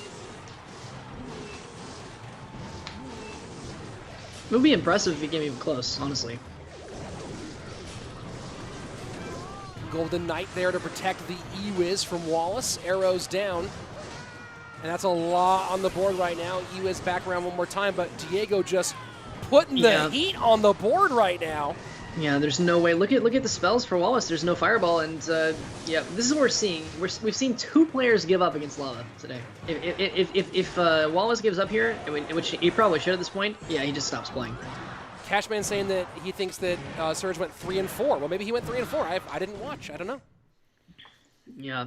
Well, it shows how much Cash watched his own broadcasts. Game number 1 went to Wallace. Game number 2 to Diego. So game number 3 coming here in just a moment. Cashman saying he might be wrong. There you go. Yeah, I don't know. I don't know what this could be now. Because both players have played the Poison. I mean, both players have played the Queen. It could still be so many possible cards. Has he the one that used the Golden Knight? I don't think so. Wallace used Golden Knight just now because he blocked the E-Wiz. He tried to protect the E-Wiz with it, That's and then right, that all got absorbed and then just blown out. So there I'm trying to see some really crazy stuff. I was watching in my broadcast the other day. We had Todd from the monthly finals, and he ran something like, it was like Balloon Clone Sparky, like something ridiculous. And he won too. Sure. Let's see. Okay, we now have word the top 4 from each region, the winners bracket finalist, and the players who made it until lower bracket round 4. Those 4. The top 4. Go on. There you go. Top 4. Whatever that means to you. Top 4. So everybody that makes, I guess there's got to be like a tie break at the end of the lower bracket then, I think. Let me look at that for a second. Let's see. No, because top 4 would be the winner of the winners bracket, and then people who make the winner of the winners bracket, obviously, and then the lower bracket championship. Remember, it's the loser of the winner bracket first final who goes down. So once you hit round 4, like, you actually have your top 4. Oh, okay. You know what I mean? Well, that works out then. Yeah. So there you go. So Diego needs to win to keep that 100% alive. Or I guess, well, maybe it's not even a thing anymore. No 100% anymore for him. Let's see. America's a perfect blend of old guards and new talent with YoSoyRock, Carlitas, and Diego, the OGs, and Ian Haciel, the rookies. Yeah, I mean, United States Clash Royale is definitely getting a lot stronger. The whole America's region is starting to have a good come up. That's for sure. Yeah. And yeah, a lot of that. I think that's where you see a lot of the new young talent coming from. Let's see. Marco Sharko says delete Lava Hound. Not really. Okay. The entire chat hating my Lava Hound. Yeah. Y'all need to see my 2.8 video, man. 2.8 Lava Hounds. Don't play Lava Loon. No one's gonna like that. No one likes that. Not even me. Only play Lava Clone. All right. Okay. We talked about this, Rich. No Lava Clone either. Okay. No Lava Clone. Actually, to be fair, talking about. Let's chat. I'll open this up to you guys as well. What do you think? And let's see. Commander Golem saying Cash the Goat. I feel that one in there. True. So there's a question for everybody.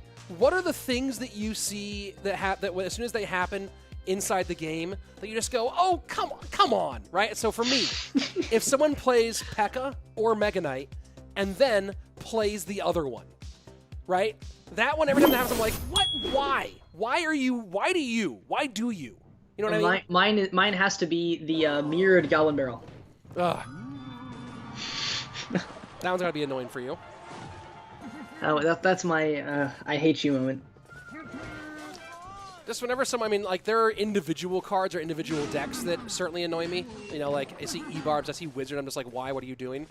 But, like, the weird ones that you see every once in a while, like, yeah, whenever someone plays Mega Knight and then, like, they play P.E.K.K.A. or vice versa. The number of times I'm playing Royal Hogs and someone P.E.K.K.A.s and I go Hogs opposite lane and then they Mega Knight, and I'm like, why do you do things? Why are you the way that you are? Yeah. Wallace. Oh, look at the hunter turns the wrong way. Oh, boy. Oh, boy. Oh, boy. That's a lot of damage early. 2196 on that left-hand tower as the first minute of gameplay passes. I will say, though, that was a really nice job by Wallace to making sure that at least he kept his defenses on the board. Like, he used the Scaleways to distract the Mega Knight, so even though it didn't go the way he wanted, he still had a pretty solid defense there. It could have been a lot worse, is what I'm saying. His phone could have lost power. He could have lost his whole tower and gotten 3 crowns. He could have been attacked by a dog during the push. It's possible. He could have gotten word that his checking account had been hacked and he no longer had any money. Lots of things could have gone worse. Yeah, that's true. Royal Giant right-hand side. Fireball to the bats. He'll get a lot of damage from that. Yeah, that's good, but you really want to see E-Spirit for bats. That's why RG usually runs the Electro Spirit, but not in this deck for Wallace. Dark Prince blocks. And with the King Tower activation, this is a lot easier for Wallace to defend.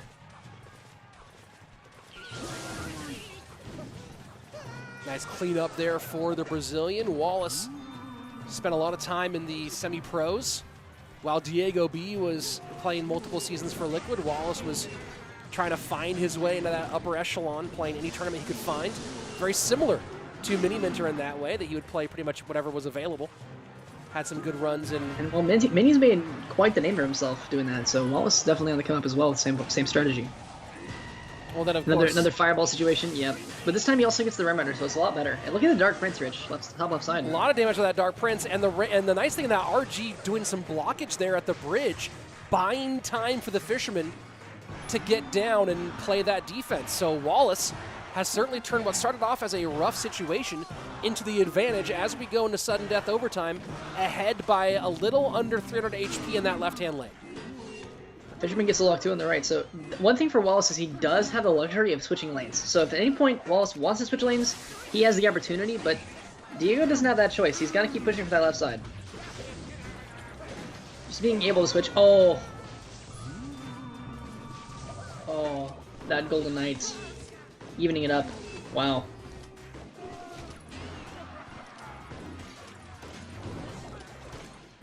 Final 90 seconds. Ram Rider down. Cage. Oh, no! And Wallace knows it. Wallace knows it. Actually, pretty good defense for considering what happened there. Yeah. Yeah, I'm sitting there going like, hey, how did that not turn into a disaster? Wallace is a wizard. Yeah. I mean, maybe like an Electro Wizard, but not a wizard. Okay. Okay, Rich. Maybe he could try to go for like 2 RGs at the same time, like try to play one in the back, then try to cycle through a second one. Maybe that's a play. That's a nice cage there up high to pull the opposite lane pressure into the middle as well. He's trying to stay away from lightning play on the tower. Doesn't want to give a lightning away.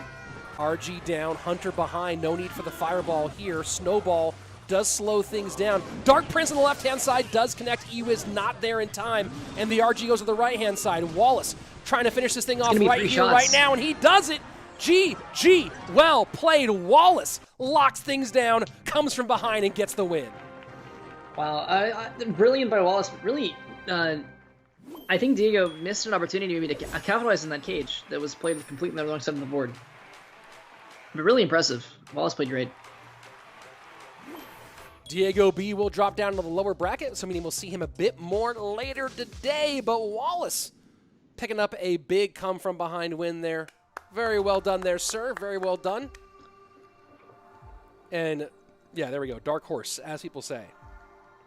No, Dark Horse, literally the Dark Prince. And yeah, actually, great point. Great point.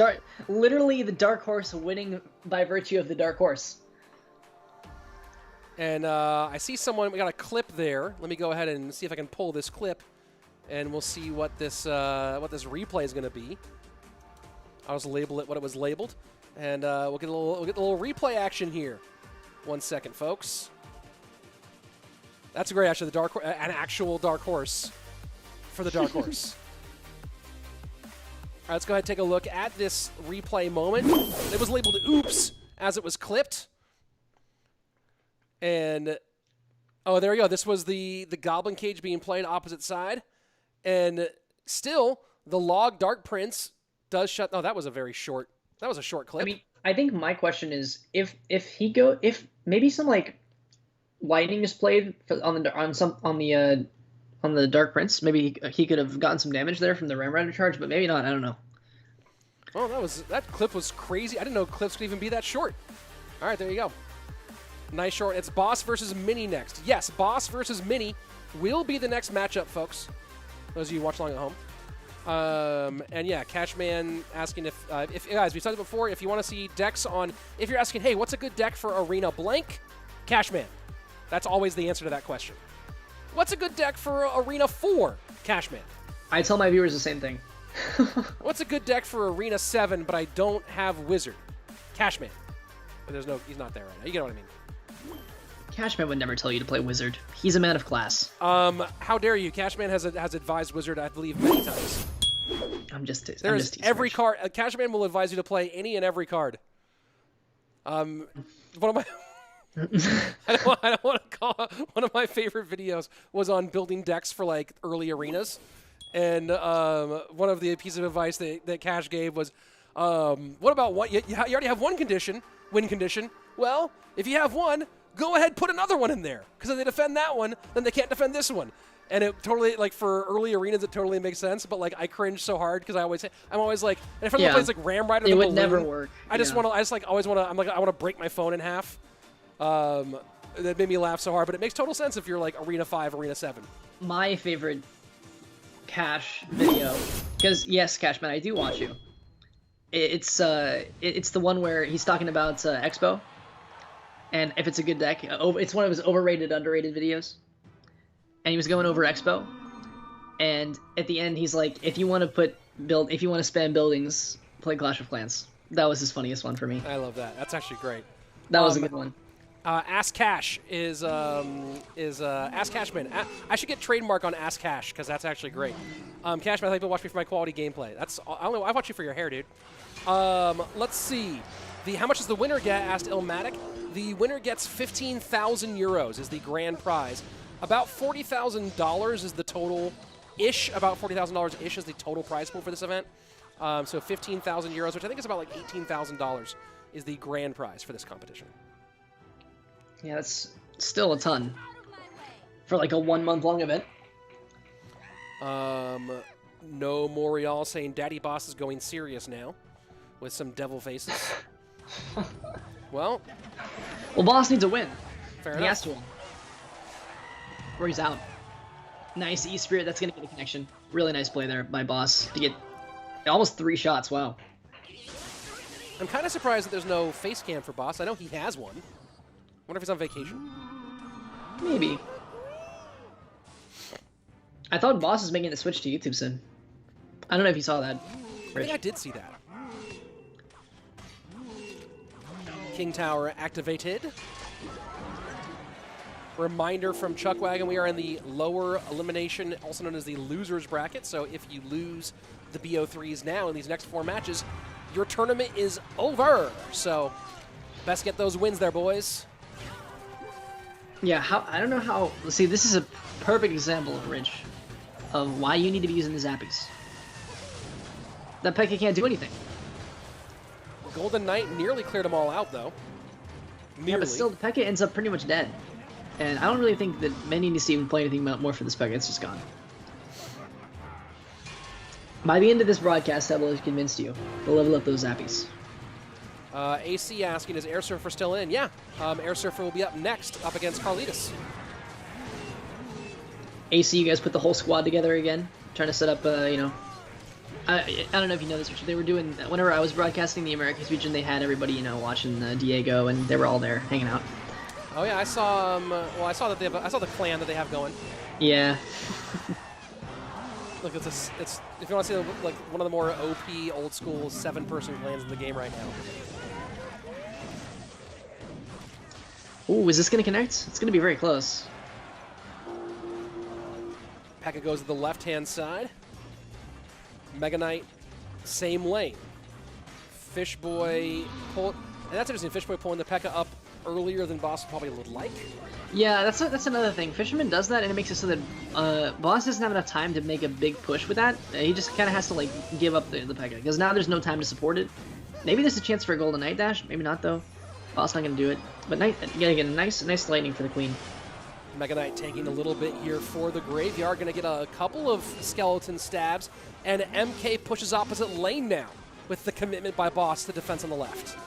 Yeah, because the Pekka's out of cycle. Very nice move there by Mini to try to make put a lot of pressure on the board. And look at that. See, oh, right there, Rich. And the Golden Knight turns invisible and Mega Knight hits the tower. More damage. Oh boy, a lot of trouble here for Boss right Yeah. now. AQ does get taken care of. Final minute, triple elixir. The lead has gone to Miniminter, 16:09 to 21:38. Graveyard in naked on the right-hand side. Look at the elixir count too. Boss is way behind. There's still a Fisherman coming too. There's lots of threats. Miniminter did not like that moment for some reason. Yeah, he's doing pretty well. I'm confused as to why he's upset, but he's got a really solid lead here on the right side. Golden Knight gets a big-time dash and does Wow. get on tower. Fireball forced out. The Ram Golden Rider Knight connects Olympics. again. Yeah, Golden Knights, send him to the Olympics, man. Crazy. He does so much more than you. I've been saying on my stream that if you like took a screenshot of the board and gave it to like the top 50 players in the world, no one would be able to correctly guess what the Golden Knight would do. And that should be it. Golden Knight trying to do enough and gets dashed away. Not going to happen. Miniminter takes game number 1. Wow, I can't believe the Golden Knight. I can't believe it. It's a crazy, crazy mechanic. Golden Knight. I think the notes actually like what it's. I think I had a G in the notes actually like a C for the Golden Knight, but you know, who's keeping track? Yeah, but you're really nice. I want to see some like so now that the lightning's been played and the Queen is off the board. Maybe Boss could bring his own Queen. I think that's what we'll see. I think Boss will bring his Queen in this game. Very possible. Hippie one saying King Mini. And you see the maybe drop glitch. That's what happened in the sad face. Maybe indeed. And I'm just gonna show this one because I don't know why this makes me laugh so much. But Jason Walker saying perfect pitch. No, I think I was like I think I was like I wasn't an octave low, but it was like the Knight should be like Golden Knight. No, see, that's actually too low. Let's play the Golden Knight sound. Somebody play the Golden Knight sound. Nobody has it. Okay. I think it's. I'm sure it played in game. Yeah.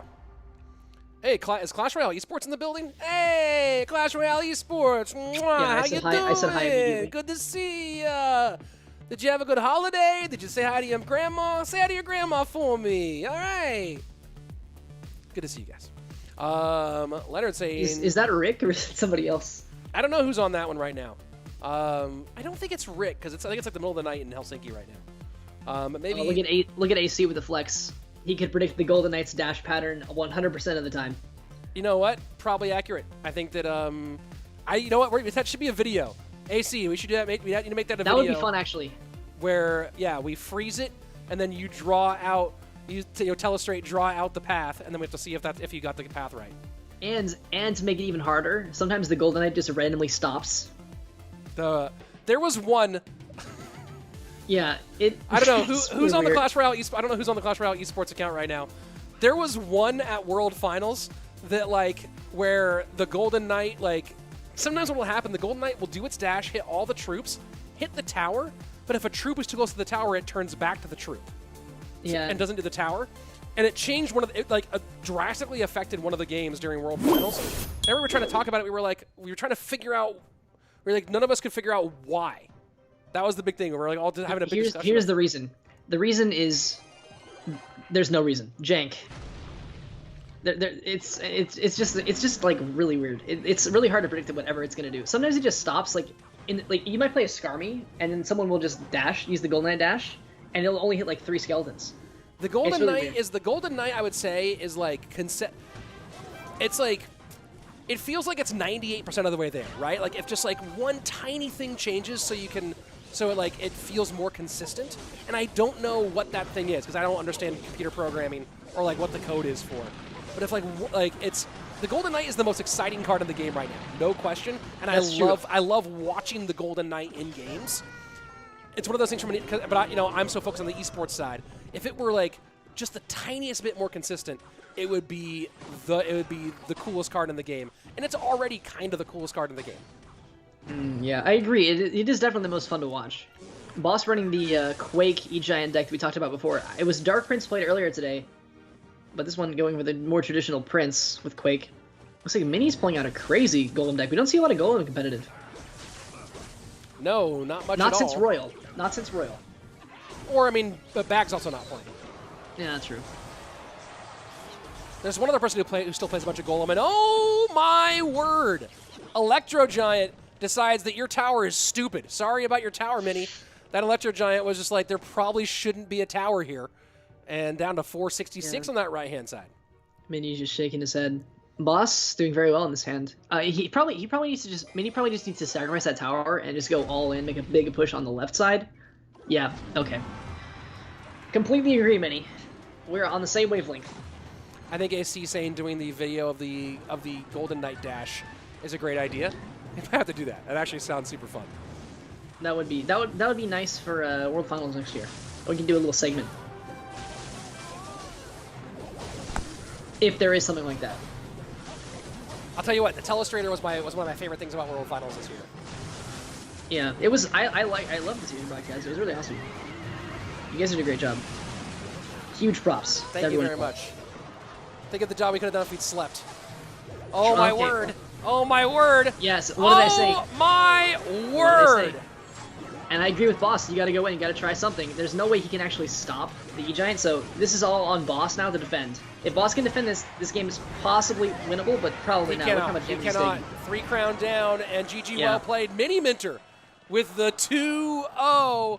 Boss, no, says Masters E23.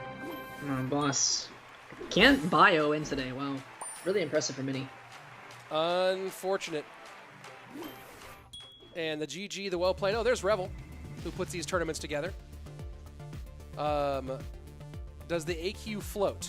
Only in water. Let's see. What else do we have here? Oh, I think they were asking about like if it hovers across the bridge. No, they weren't. They were asking whether it. Yeah. Are you my dad? Why you gotta? Yes. Why you gotta? Well, actually, the joke. Okay. My lord. Let's see. I don't know. I wonder who's on. I wonder who's doing Clash Royale Esports. I'm gonna say. That was from earlier. I'm gonna say that Clash Royale Esports was laughing at my joke. I'm gonna hit that one there, just so that I get a good laugh. It's definitely a flex. Definitely a flex. They're cool. I'm excited. So again, there's no official word on CRL 2022 other than that it's happening. But I can tell you, there's a lot of fun stuff going to be happening in CR Esports overall in 2022. So it's going to be cool. That's all I can say. Let's look at the matchups. Boss goes out. Miniminter goes on. He'll face the winner of Carlitas versus Airsurfer. So we'll see if, man, I thought they were going to go to the other part of the bracket, but that's okay. Because versus Airsurfer, so I know that a lot of the Airsurfer fan club / friend club is here in the chats. We'll see if he is able to pull it out here. I know, that's an interesting question. Where do you rank Airsurfer all time among American players? Like either 1, 2, or 2. 1 or 2. Who's the one you would say all time against? RF. RF, interesting. They got RF. No shade, AC. No shade. No shade. All shade, AC. No shade. No Exclusively shade, AC. A lot of old heads would No, say but RF, CMC. RF had, you know, so many really, really solid, like, 1v1 sets. Like, Very I mean, true. he was... Number one on ladder. Yeah, he was good in everything. He was good in ladder, he was good in... Oh, boy. Oh, boy, Carlitas. Carlitas! And this seems like vintage Airsurfer right now. It's don't play cycle game 1. And guards plus Skelly drags. And that's going to be an absolute brutal. This is like... I need that's to a go king back tower. and see if someone can clip the opening 20 seconds of that or opening 30 seconds of that or whatever it was. I didn't see if what the ordering was of when Carlitas played the bomb tower. It felt like it was. I felt like it was the tombstone, then the bomb tower, and then Airsurfer was like, "Oh, you played bomb tower in a weird spot. Well, here comes a lava loon push." Yeah, every time. That's I tell my viewers not to play buildings first play because anytime like if someone goes like Tesla first play or Inferno Tower first play, I always like I'm just like, okay, Lava Hound in the back. That's a great time to start. Because the Lava Hound's not gonna the bomb tower's not gonna be ready to like get the bomb right underneath the Lava Hound, right? A lot of pros do that, try to line up the bomb tower with the explosion, try to get the pups to die there. Especially when bomb tower's like super meta. I know you remember that, Rich. Oh yeah, I abused it. Yeah, bomb tower on defense for the death bomb. Yeah, bomb tower, NATO, magic archer. A big part of my magic archer love affair. Yeah, this is really, really tough to do anything for Karlituss. I mean, he only has Mega and Archers. But still, there is arrows, and it's not that there's no chance at all. Not that there's no chance, that the chance is very bad. Yeah, looking really hard to come back from. Definitely some chip, though. That's nice. And yeah, you can see him kind of like desperately trying to get through, but yeah, just Airsurfer is just... Airsurfer had a great deck choice. You almost have to play naked graveyards with fireball arrows as support, as opposed to try to like get a tank across the board right now. Yeah, that was really nice with the fireball pushing the balloon back and getting the Scale Dragons. Really nice job there by Airsurfer as well. Yeah, like so here comes the graveyard. Has a little bit of a tank here. Has to fireball. He had arrows first. Not enough time here to build up. Yeah, I think there's a point where Carlitas, and you might have a different opinion here, where he needed to kind of realize he wasn't going to get a tank through in any meaningful way, and just try to, graveyard and then support with spells. I'm gonna do one better. I'm gonna say that Carlitos knew he lost the game as soon as Airsurfer played the Lava Hound in the back, first play. Immediately. Let's go. I'm seeing if someone. I don't think anyone clipped that opening sequence there. But that opening sequence was that's what I wanted to go back and take a look at, was like what was the ordering there, because it was just sort of like, hey, there's your bomb tower, a balloon will go the other way now, and then you won't have a tower anymore. Right. Well, because Rich, you gotta understand, like at that point when the bomb tower gets played, if Airsurfer just builds a lava push, the bomb tower will never see anything ever. It will never shoot anything, and it just ends up decaying and not getting any value. And Airsurfer was like, okay, if you're gonna play bomb tower, we're gonna take advantage of you. And there you go. Let's see. Taking a look. First of all, I was way behind on the chat here. Lava's not easy. Don't forget that, people, says Justin B. Let's see. Do I have it here? Oh, that's a subscribe link. Hey, if you haven't subscribed yet, go ahead and do that. If you're on chat, you probably are already subscribed, but there you go. If you haven't subscribed yet, go ahead and do it. We're at 47,595, so the push for 50K. Man, that's crazy to say. The push for 50K is on. Let's make it happen. And normally I have the full collection of the stunners, but most of my sunglasses are stored right now because of my house is getting some work done on it, and I'm in a garage casting down the street. But if you think sunglasses are fun and you want to wear them, or if your eyes hurt in the sun, go ahead to Gooder, check them out. And now you can use the code Rich Slayton for 50% off, because it's official. Me and Gooder, we're in a relationship now. Ooh. I'm not saying Gooder and I, because this is deeper than that. Oh, wow. My grammar's going down. That's how deep this relationship is. We, yeah. Using the Wii. Very serious. It's been, what, 2 years for you guys now? You and Gooder. It's getting deeper. Getting a bit serious. It grows every day. Mrs. Slayton ain't jealous yet, but we'll see what happens. Airsurfer flexing the Asaf deck. Well, at least a version of it, right?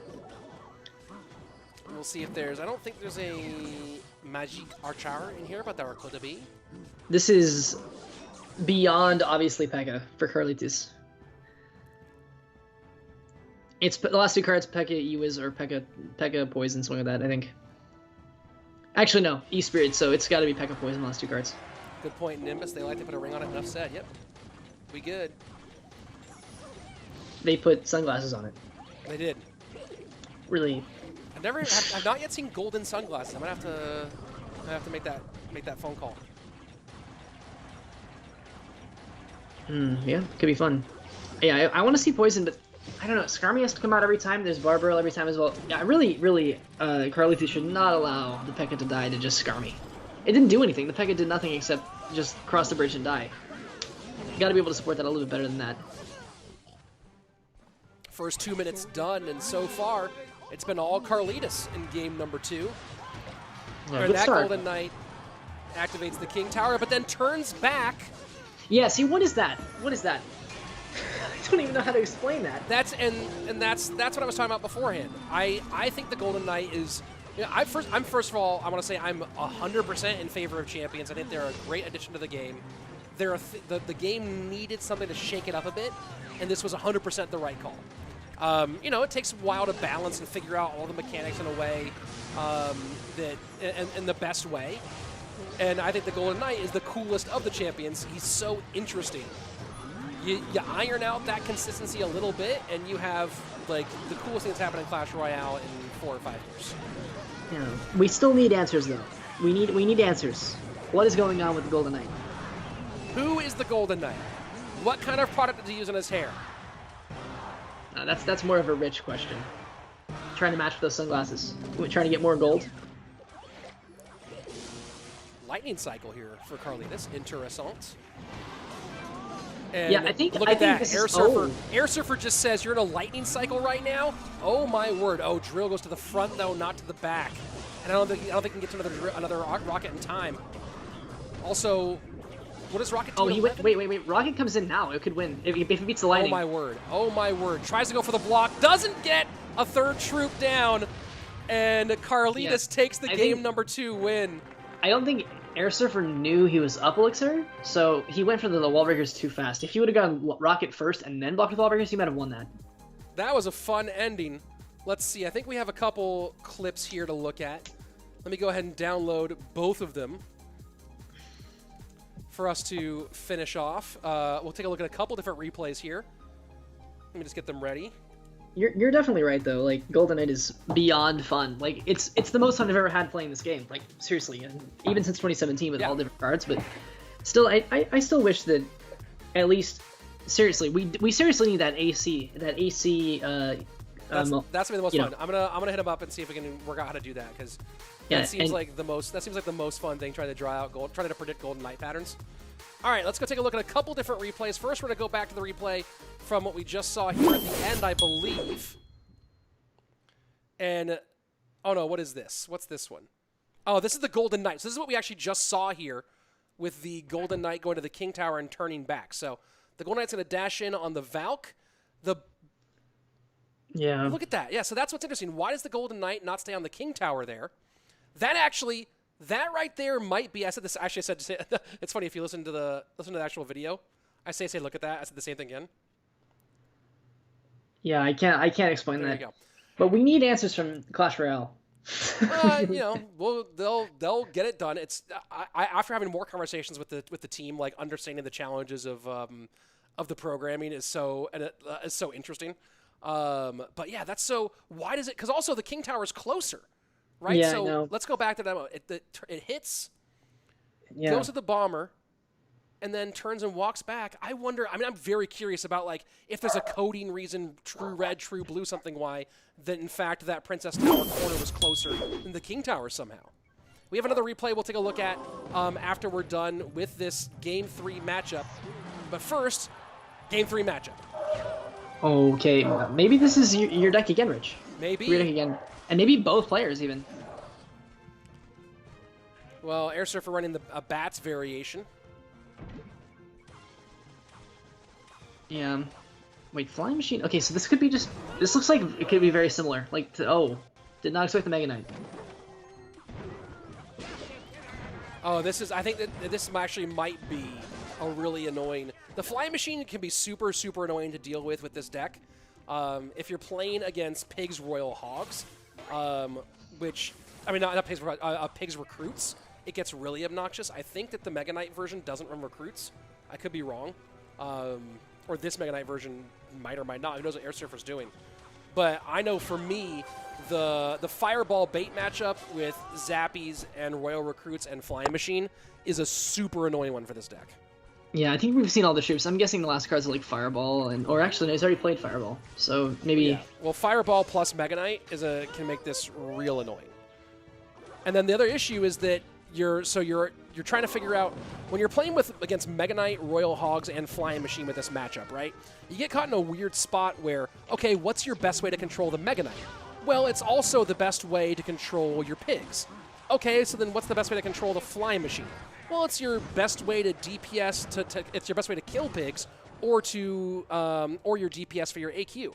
So the three pieces of your Archer Queen, your Royal Delivery, and your Goblin Cage all get stretched really thin, and it can make for some really awkward cycles when dealing with the MK, the pigs, and the Flying Machine. Well, that's kind of why we're seeing the Mega Knight here, because, I mean, Carlitus is making a really good practical choice, trying to run pigs after Fireball's been played, but that's why pros tend to play Mega Knight a lot, because it's another Fireball, almost. It's a Fireball that then goes to your side, too. Yeah, it's... I think this is, my guess here is Airsurfer should be able to lock this down pretty well, but at the moment, it is Carlitas with the advantage. Yeah, definitely a good game, though. It's going to go the distance, I think. Oh, but with Quake, that could be a problem. But actually, both players have Quake. Interesting this is the Quake variant and not a Fireball variant, but that does change things a little bit. Well, Fireball is used by both, so we can't... Yeah. It's like, what was that little, like, Golden Knight stall? Like, it just sat there for a second.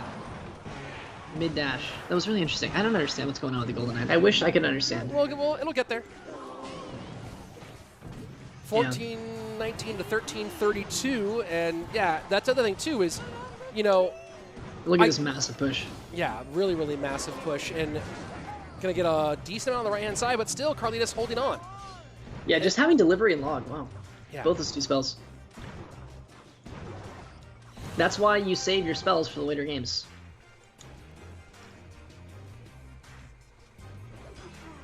Interesting cycling Mega Knight in the back from Airsurfer.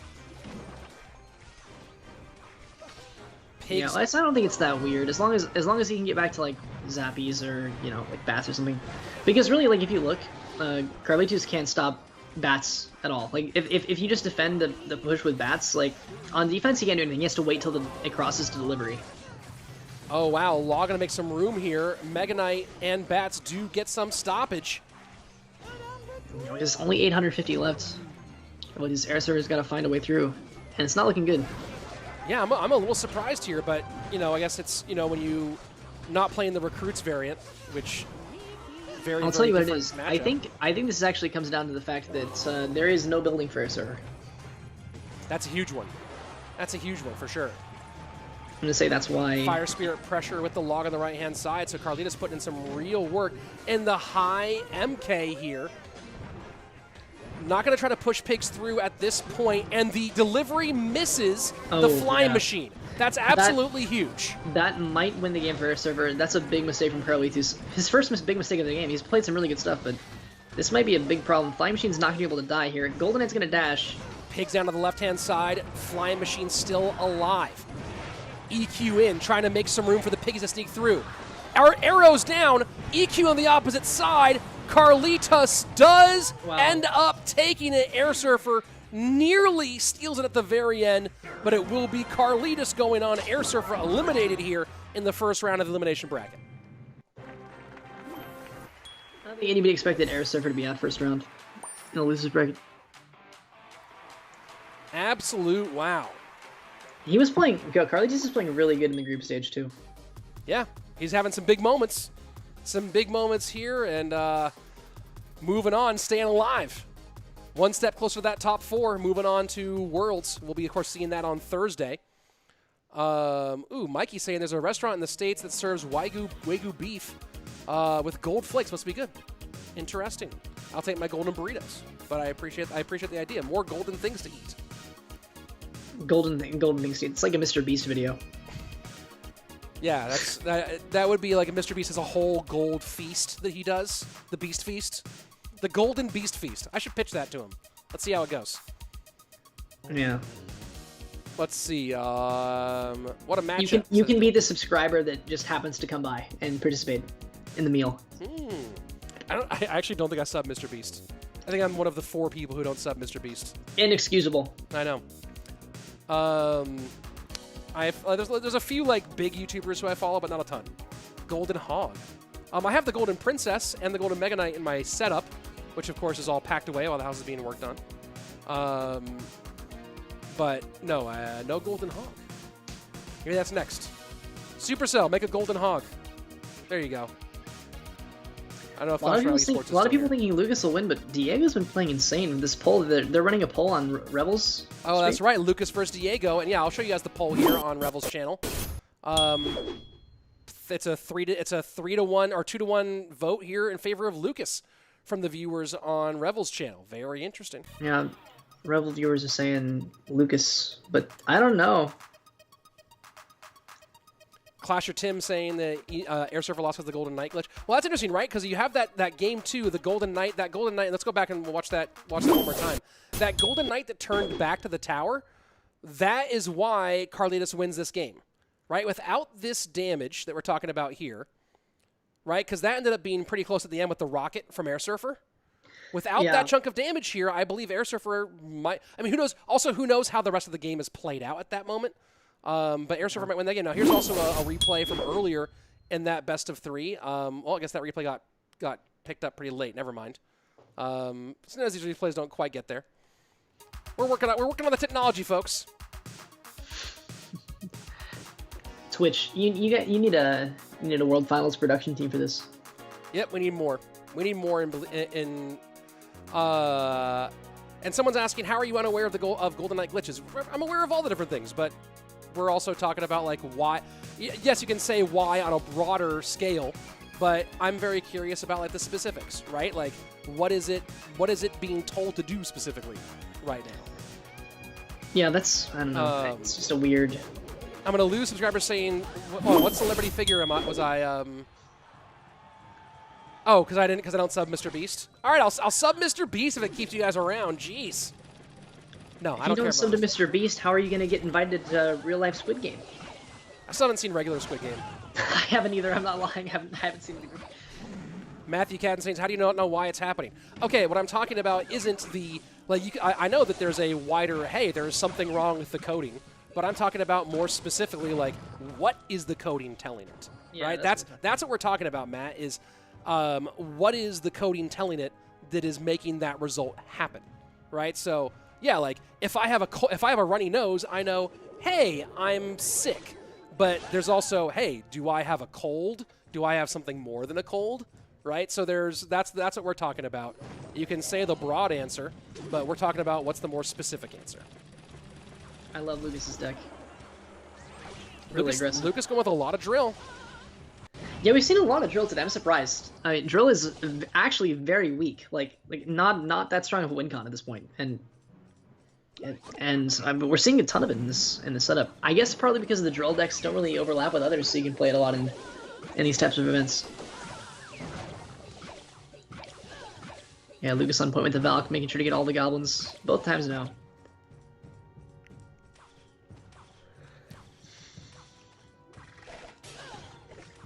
And guard's able to hold off there, and 2 of them keep their shields. Yeah, that's a good start. Good start for Diego. Diego needs to find a way through, but Valkyrie Fireball is very annoying for bait. Very annoying. He does have double bait, though, and both of those are negative trades. Yeah, well, connection, that's no true. Good there is delivery though for wall breakers, which is one good bit of good news for Diego. the Yeah, Inferno just try to Tower is imagine, the imagine real trying bad to play news. this. I can't imagine what DiegoB's thinking right now. He's trying to go into like Valkyrie, Fire Spirit, Fireball, Tesla. Like I don't know how you're gonna get through this.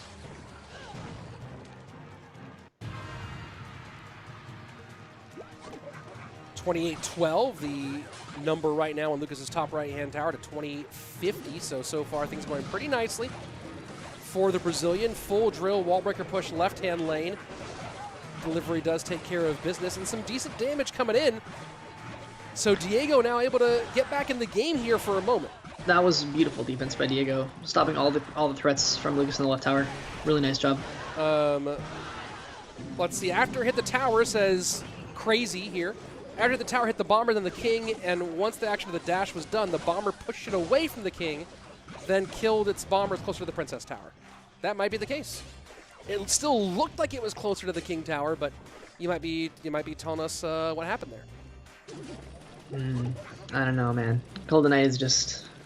Well, one thing that's interesting is perspective in this game is also a challenge, right? Because some things that look like, especially Right. the perspective can be challenging where you go, hey, that looks like it's closer here, but if you go and actually measure like the tiles and half tiles, it's actually closer somewhere else, right? So Yeah, there is like with there is balloon certainly and some of stuff. that. Yeah, Yeah. exactly. Yeah. Lucas with a nice adaptation there, moving the drill to the back so that it doesn't get hit by the delivery, but still guards, that makes it easier for guards to pick it up, so Lucas is going to have to find a balance there. Full double bait push and a lot of damage here for Diego. Yeah, that's a lot. Definitely big. And Lucas sort of looking frustrated there on the camera. Diego connects, says Justin B.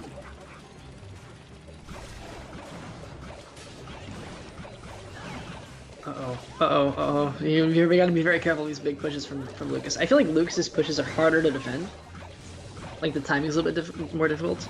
But still, look at that. Valkyrie behind the tower actually counters Goblin Barrel now. That's crazy to me. 1129 to 694. Fireball in on top of the drill on the left-hand side. Delivery has to come down early here for Diego to stop damage. 25 seconds left as Diego gets picked up high by the Tesla. Yeah, nice. Look at this, another bit of pressure coming in. He's trying to get the Fireball to push the Valkyrie back when the Goblin Barrel lands, but Lucas just isn't playing the Valkyrie on defense anymore. 10 seconds left within 100 HP. 5:45. Goblins do not get any damage. The Fireball in, though, and that's going to be a GG well played. DiegoB with a gem of a game here in number one. The Crappers gang is going to be very excited about that. AC and the boys. There you go. Let's see. Someone asked, why isn't this the dev build like CRL? Because not everyone, all these players have a dev build. So there you go, answering that question. Let's see. It's the Bernard Chong tournament. Yep, there you go. Diego for the win, says Marco Sharko. Yes, sir. Double bait push clipped here. Let me go ahead and see. I don't know what these clips always are, but I'm going to go ahead and pull them, and we'll see what we can get for some replay action.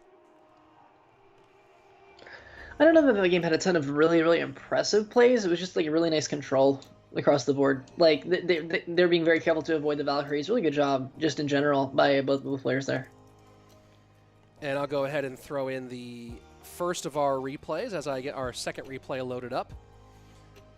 And this is a nice little double bait push coming in here. If it will, come on, load. There we go.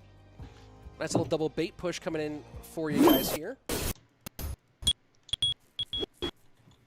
Wow, that chugged pretty heavily. There you go. So here you go, the skeleton barrel coming in on that right-hand side, and that's a whole lot of damage. Yeah. I'll go ahead and play that for you guys one more time here. Start it from the top. Yeah, the Fire Spirit came down for the skeleton barrel, but just a little bit too slow. You see the goblins and the goblin of the inside stab. Skeletons get in there behind, and that's a decent chunk of damage here. And let me go ahead and load in our next replay. This is going to be that nice Valk on defense from Lucas. And you look at that timing there. If you're trying to figure out how to defend against Goblin Barrel with that Valk, that's the lesson right there. Yeah, right in the back. Boom. But some players do know about that, and they'll intentionally not play their Goblin Barrel surrounding the tower anymore because of that. Here we go into game number 2, DiegoB with both match and elimination point. Yeah, Lucas struggling here today. Jonathan Quintero saying, do I think RG is weak? No, RG is still pretty solid in the meta. I'd say RG's really, really strong. Yeah. I think that the RG rework was one of the better ideas they had. Right? Changing the range and the damage situation. Yeah, that was really, really, really brilliant by them. Really nice. Definitely a good change, because RG was just kind of dumb before the change. That's an accurate way to put it, I would say. Like, it like, did no damage, but, like, stretched, like, as far as a princess, like, you know. Now it does way more damage, so giving up a shot means a big deal, but it has to walk a lot farther. Golden Knight Dash starts really early here for Lucas. I really wanted to see some Elixir Golem. Just for the memes, you know. But no, it looks like we might just be seeing some more piggies from Lucas. But there's no Fireball. Keep in mind, both players have no Fireball, which is why Lucas is going to this, because Zappy's Flying Machine can't really stop it that easily. Mega Knight's good, but Golem getting some good value. But still, look at this Cannon Cart getting pressure. Yeah, Cannon Cart doing a great job taking that Mega Knight all the way out. Bar Barrel in front. That's a no. Just misses it by a hair. That Bar Barrel. Look at the bar Barrel though. Gonna get some damage. It's distracted, and he has to go Golden Knight for that. That was a nice Cannon Cart. Even though it didn't do anything, it still blocked the Bar Barrel and forced out 6 Elixir from Lucas. See, I thought the Bar Barrel was gonna pick up for the Cannon Cart and get Cannon Cart on tower. That's what the goal was, but it still worked out for Diego. And Diego getting aggressive with Golem number 2 as we go into double Elixir. Golden Knight. There you go. That's the note. There you go. That was it. Yeah, you're right. I needed the example. Is there a lightning or something else? Uh-oh. Piggies. I don't know if I agree with this. If Lucas doesn't... Yeah, Lucas probably shouldn't have gone in with that. Because now, like, it's a huge push, and, like, there's going to be another Golden Knight that gets played, and how are you going to get through the Zappies? Like, Zappies going to get... Yeah, look at that. Zappies get shredded. Golem down. There's already another Golem. That's the problem. There's already another Golem in this game. This game's over. Because he tried to go pigs straight.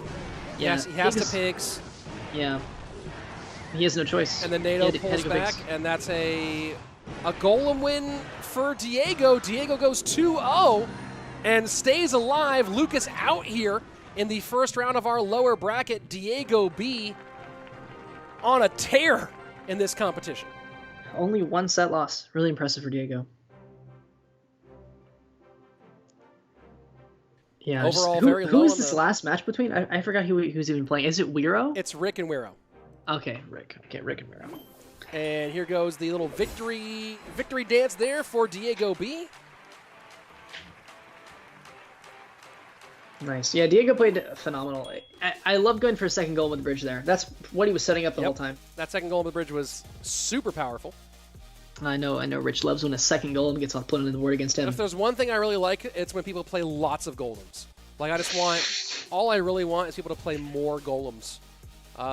In fact, I think golems should play 2 golems. Golem. Or golems. Yeah. It should. In fact, we should the golem should be the only card in the game. There should be a golem only challenge. I'd like that one. How would that even work? Who can play the most golems? Here we go, looking at the bracket. Take a look at the finality of our winners bracket. In case you didn't see it earlier. Yeah, I'm excited for Ian Wallace. Like, both these guys played really good. Yeah, today. Ian Wallace is going to be a great matchup. Kodigo Hasiel, old guard versus new, will be very fun. And then, of course, we'll see this lower bracket here in just a moment. I'm going to go set up some replays for us. Kodigo Hasiel, that's a really interesting matchup. Yeah, I don't know. 2 dark horses, if you will. I guess. It's a word that gets used a lot. And then let's take a look. Let's go ahead and take a look at some replays from that last one. First is the opening Golden Knight in the back. And check this out. Golden Knight gets cycled to open up for Lucas in the back. And immediately, Diego just goes ahead and golems right into the same lane.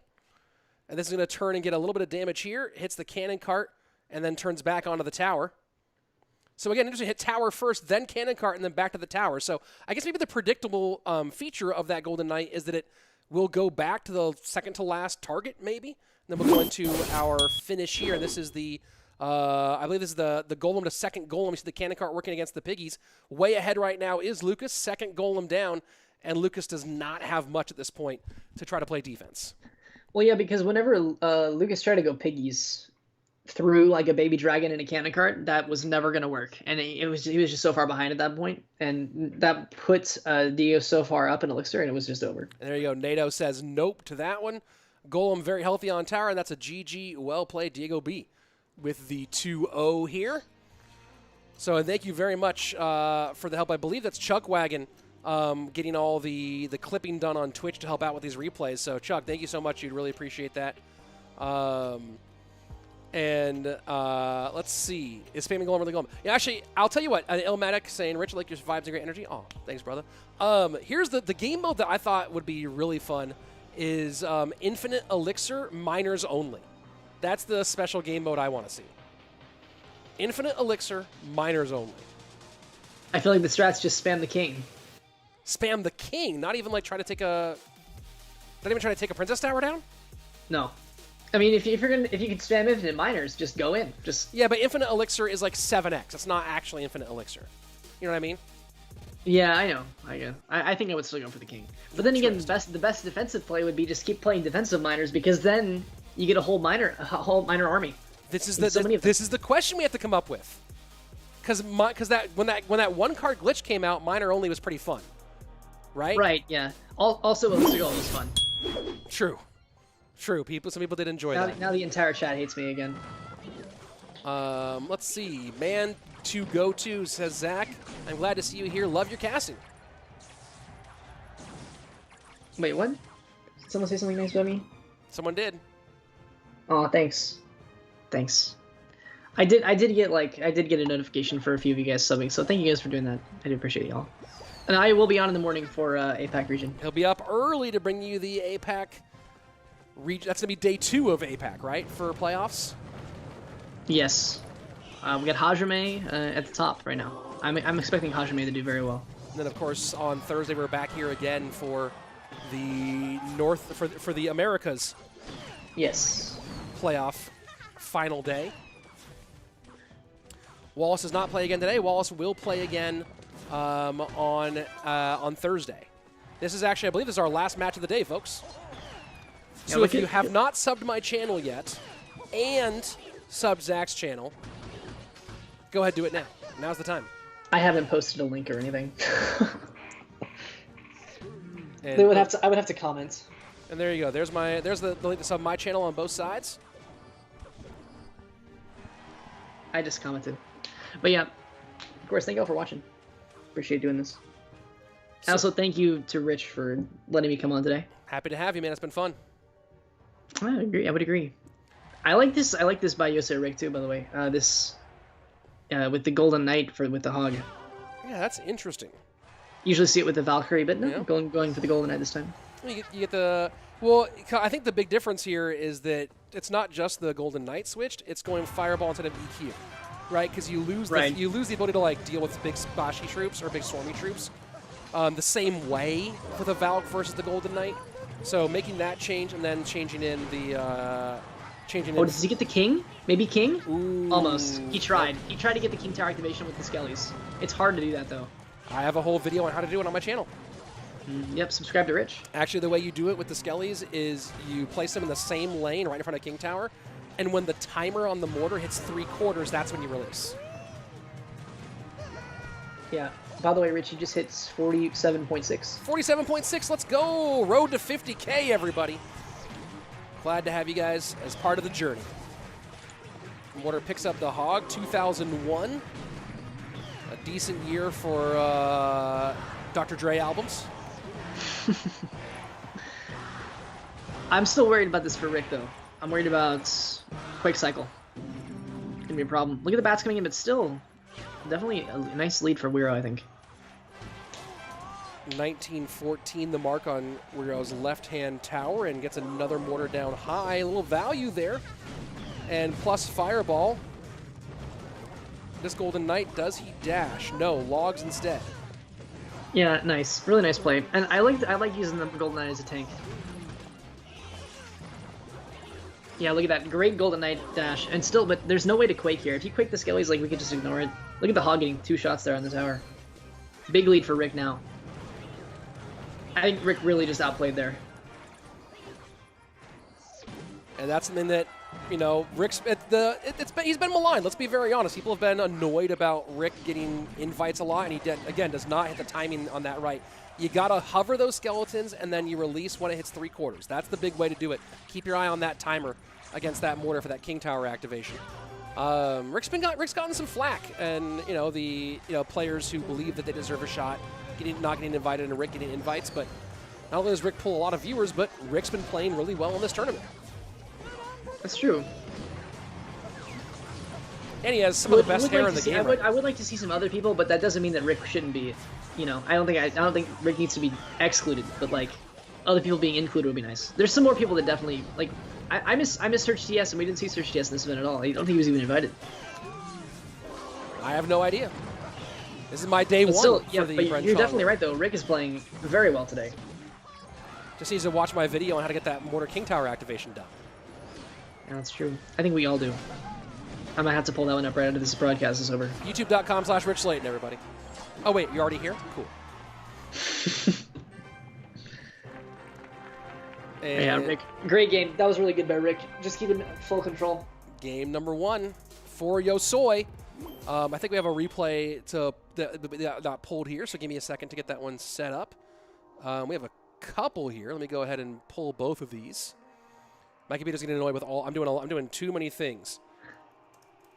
Let me go ahead and get a couple things picked up here for you guys, and I'll try to throw you guys some. I can see my computer's chugging with some of the slowdown there. So maybe that's one of the things in the cards for this year is getting a new computer. Might have to happen. Let's see. Here we go. All right. Here's the first of our 2 replays. Let's go ahead and hit this one. Whoa. And there you go. And this will be the Golden Knight doing some tanking for this Hog Rider. So Fireball in. This is the AQ staying alive, but cycles all the way back around the log one more time. Clears everything out. You're going to see this Golden Knight get way ahead here. And this is going to open up a huge amount of room for that Hog Rider to get a couple of shots here. I think 3 get in. Might just be 2 here. And that's a huge lead opened up. As soon as the mortar is played, Hog has no opposition. There's no way for Wero to stop the Hog Rider. That's why it's able to get so many shots. And I'll load up the other replay, but we're going to go ahead and jump back in to our gameplay here in a moment. Let's go ahead and join game number 2, opening snowball cycle for Wero.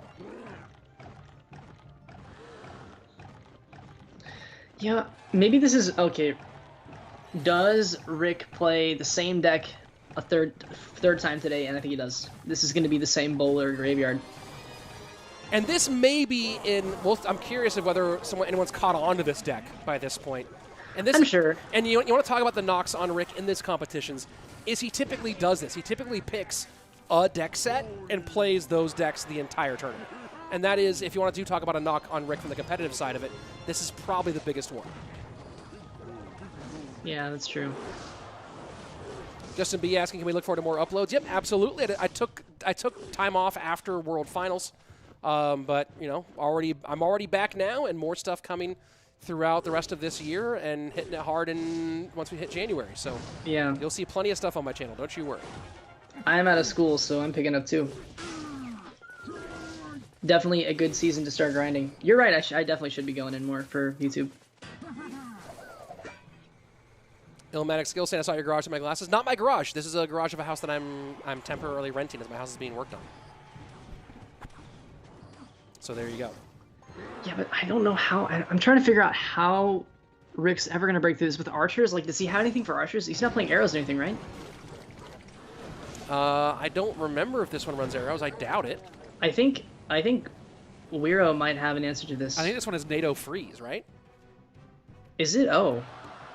I thought it was No, NATO you're right. You're right. It's poison. Yeah, I thought it was poison when he played it earlier, but that doesn't mean that he couldn't be playing freeze this time. And yeah, I am currently in the garage of a house that I'm renting for a couple of months. And then once I'm done, I'll be getting back to my house and getting the full setup up and running. It'll look quite pretty.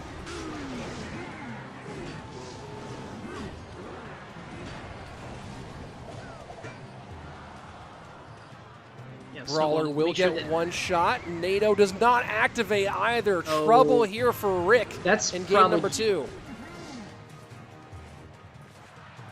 That's probably GG, I'd say. It's really hard to come back from that now.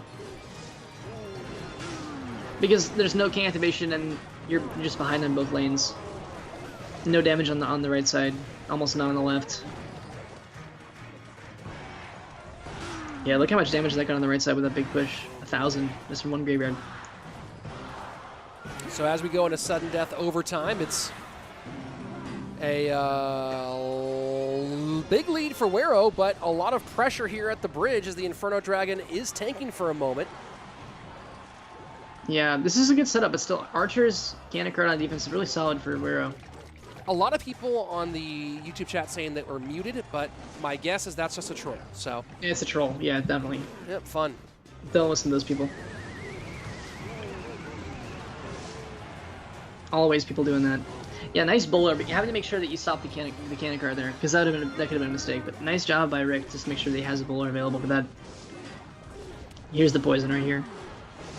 But he can't. If he was gonna do it, he should have done a lot earlier. Yeah, he should have done it. I don't know why he didn't do it, because he could have gotten the Dark Prince and the Archers. Now he's got to deal with this big counter push. Maybe he's just waiting for maybe he's trying to set up for one more big one, but he's just saving. Yeah. He doesn't have much time though. Like, I think that last one was the one where he had to pull the trigger to get in the game. Yeah, he's too far behind at this point. It's gonna be really hard to come back now. Maybe, but I don't think so. Can one big push change everything? Skeleton King does go down before it can pop. Bowler on the board, pulls the Inferno Dragon opposite lane. It's a good start. Still, Graveyard has to come in. Only chance. Graveyard comes in. Poison has to go down. Not there in time. He should NATO the Dark Prince to line up the bowler with the tower. That's what he should have done there. He could have hit the archers with it. Was NATO back in cycle yet after pulling the Inferno to the opposite lane? Oh, maybe you're right. Maybe he didn't have it. Good point. Good point. All right, all tied up for last game. That's the insightful Rich that has improved over the years. And I didn't even pick up on that NATO being played. You're totally right there. Totally right. And yeah, there we go. Missed activation of King Tower here. Opening play. Here we go. Let's go ahead and get that. This was, I mean, there were a lot of big issues here, and this one could have really been impactful had it actually happened. I'll go ahead and let me get this one downloaded as we take a look at a replay from the previous game. And this was the, oh no, that's from the Lucas matchup. So let me go ahead and get our most recent replay ready to rock. And game number 3 going to come to your way in just a couple moments. Yeah. Someone please play Elixir Golem. How dare you? Just one. Already seen Lava. We're seeing everything. We've seen everything except Elixir Golem today. And I'm happy for that.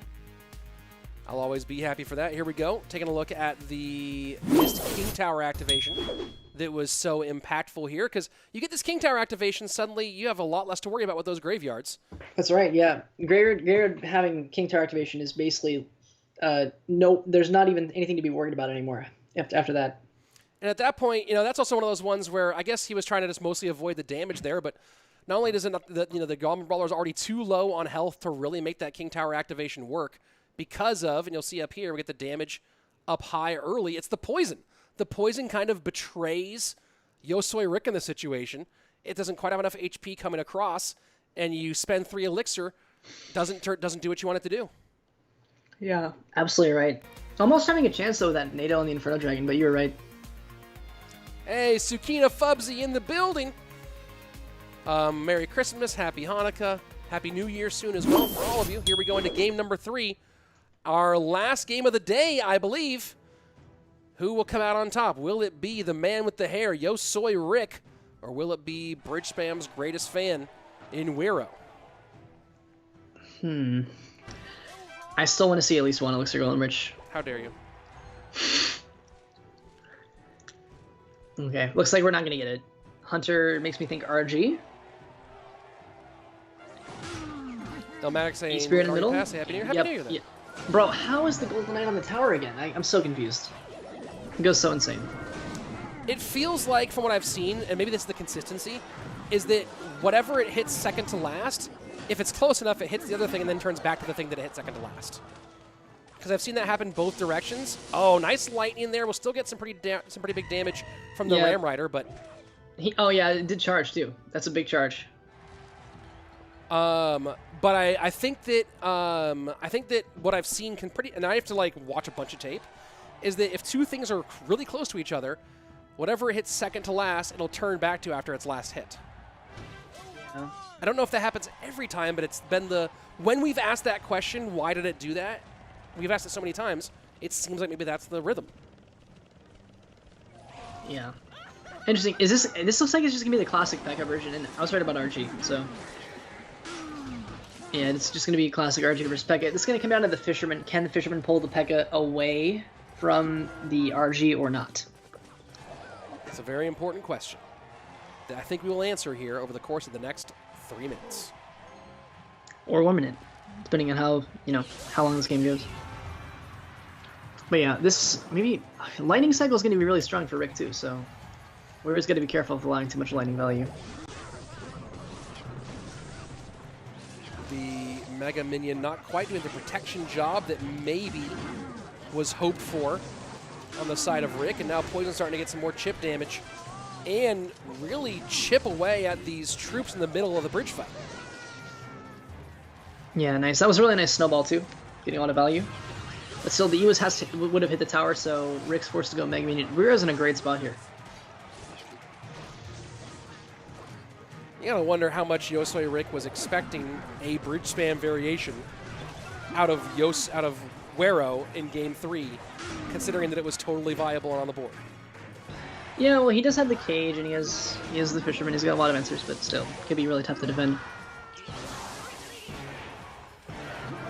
RG down. P.E.K.K.A does come out high this time. Ewiz low to help stun. Fisherman, though.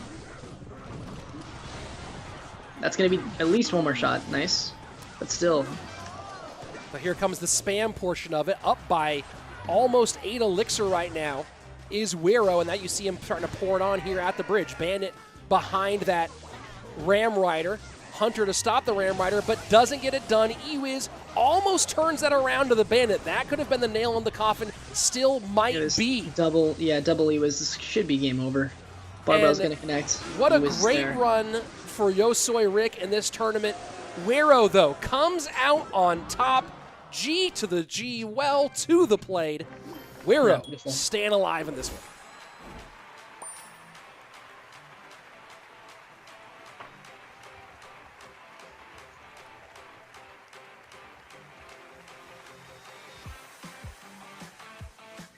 Ooh, wow, what a game.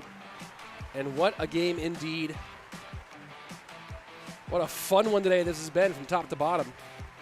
And we'll get some... really good across the board. Say what?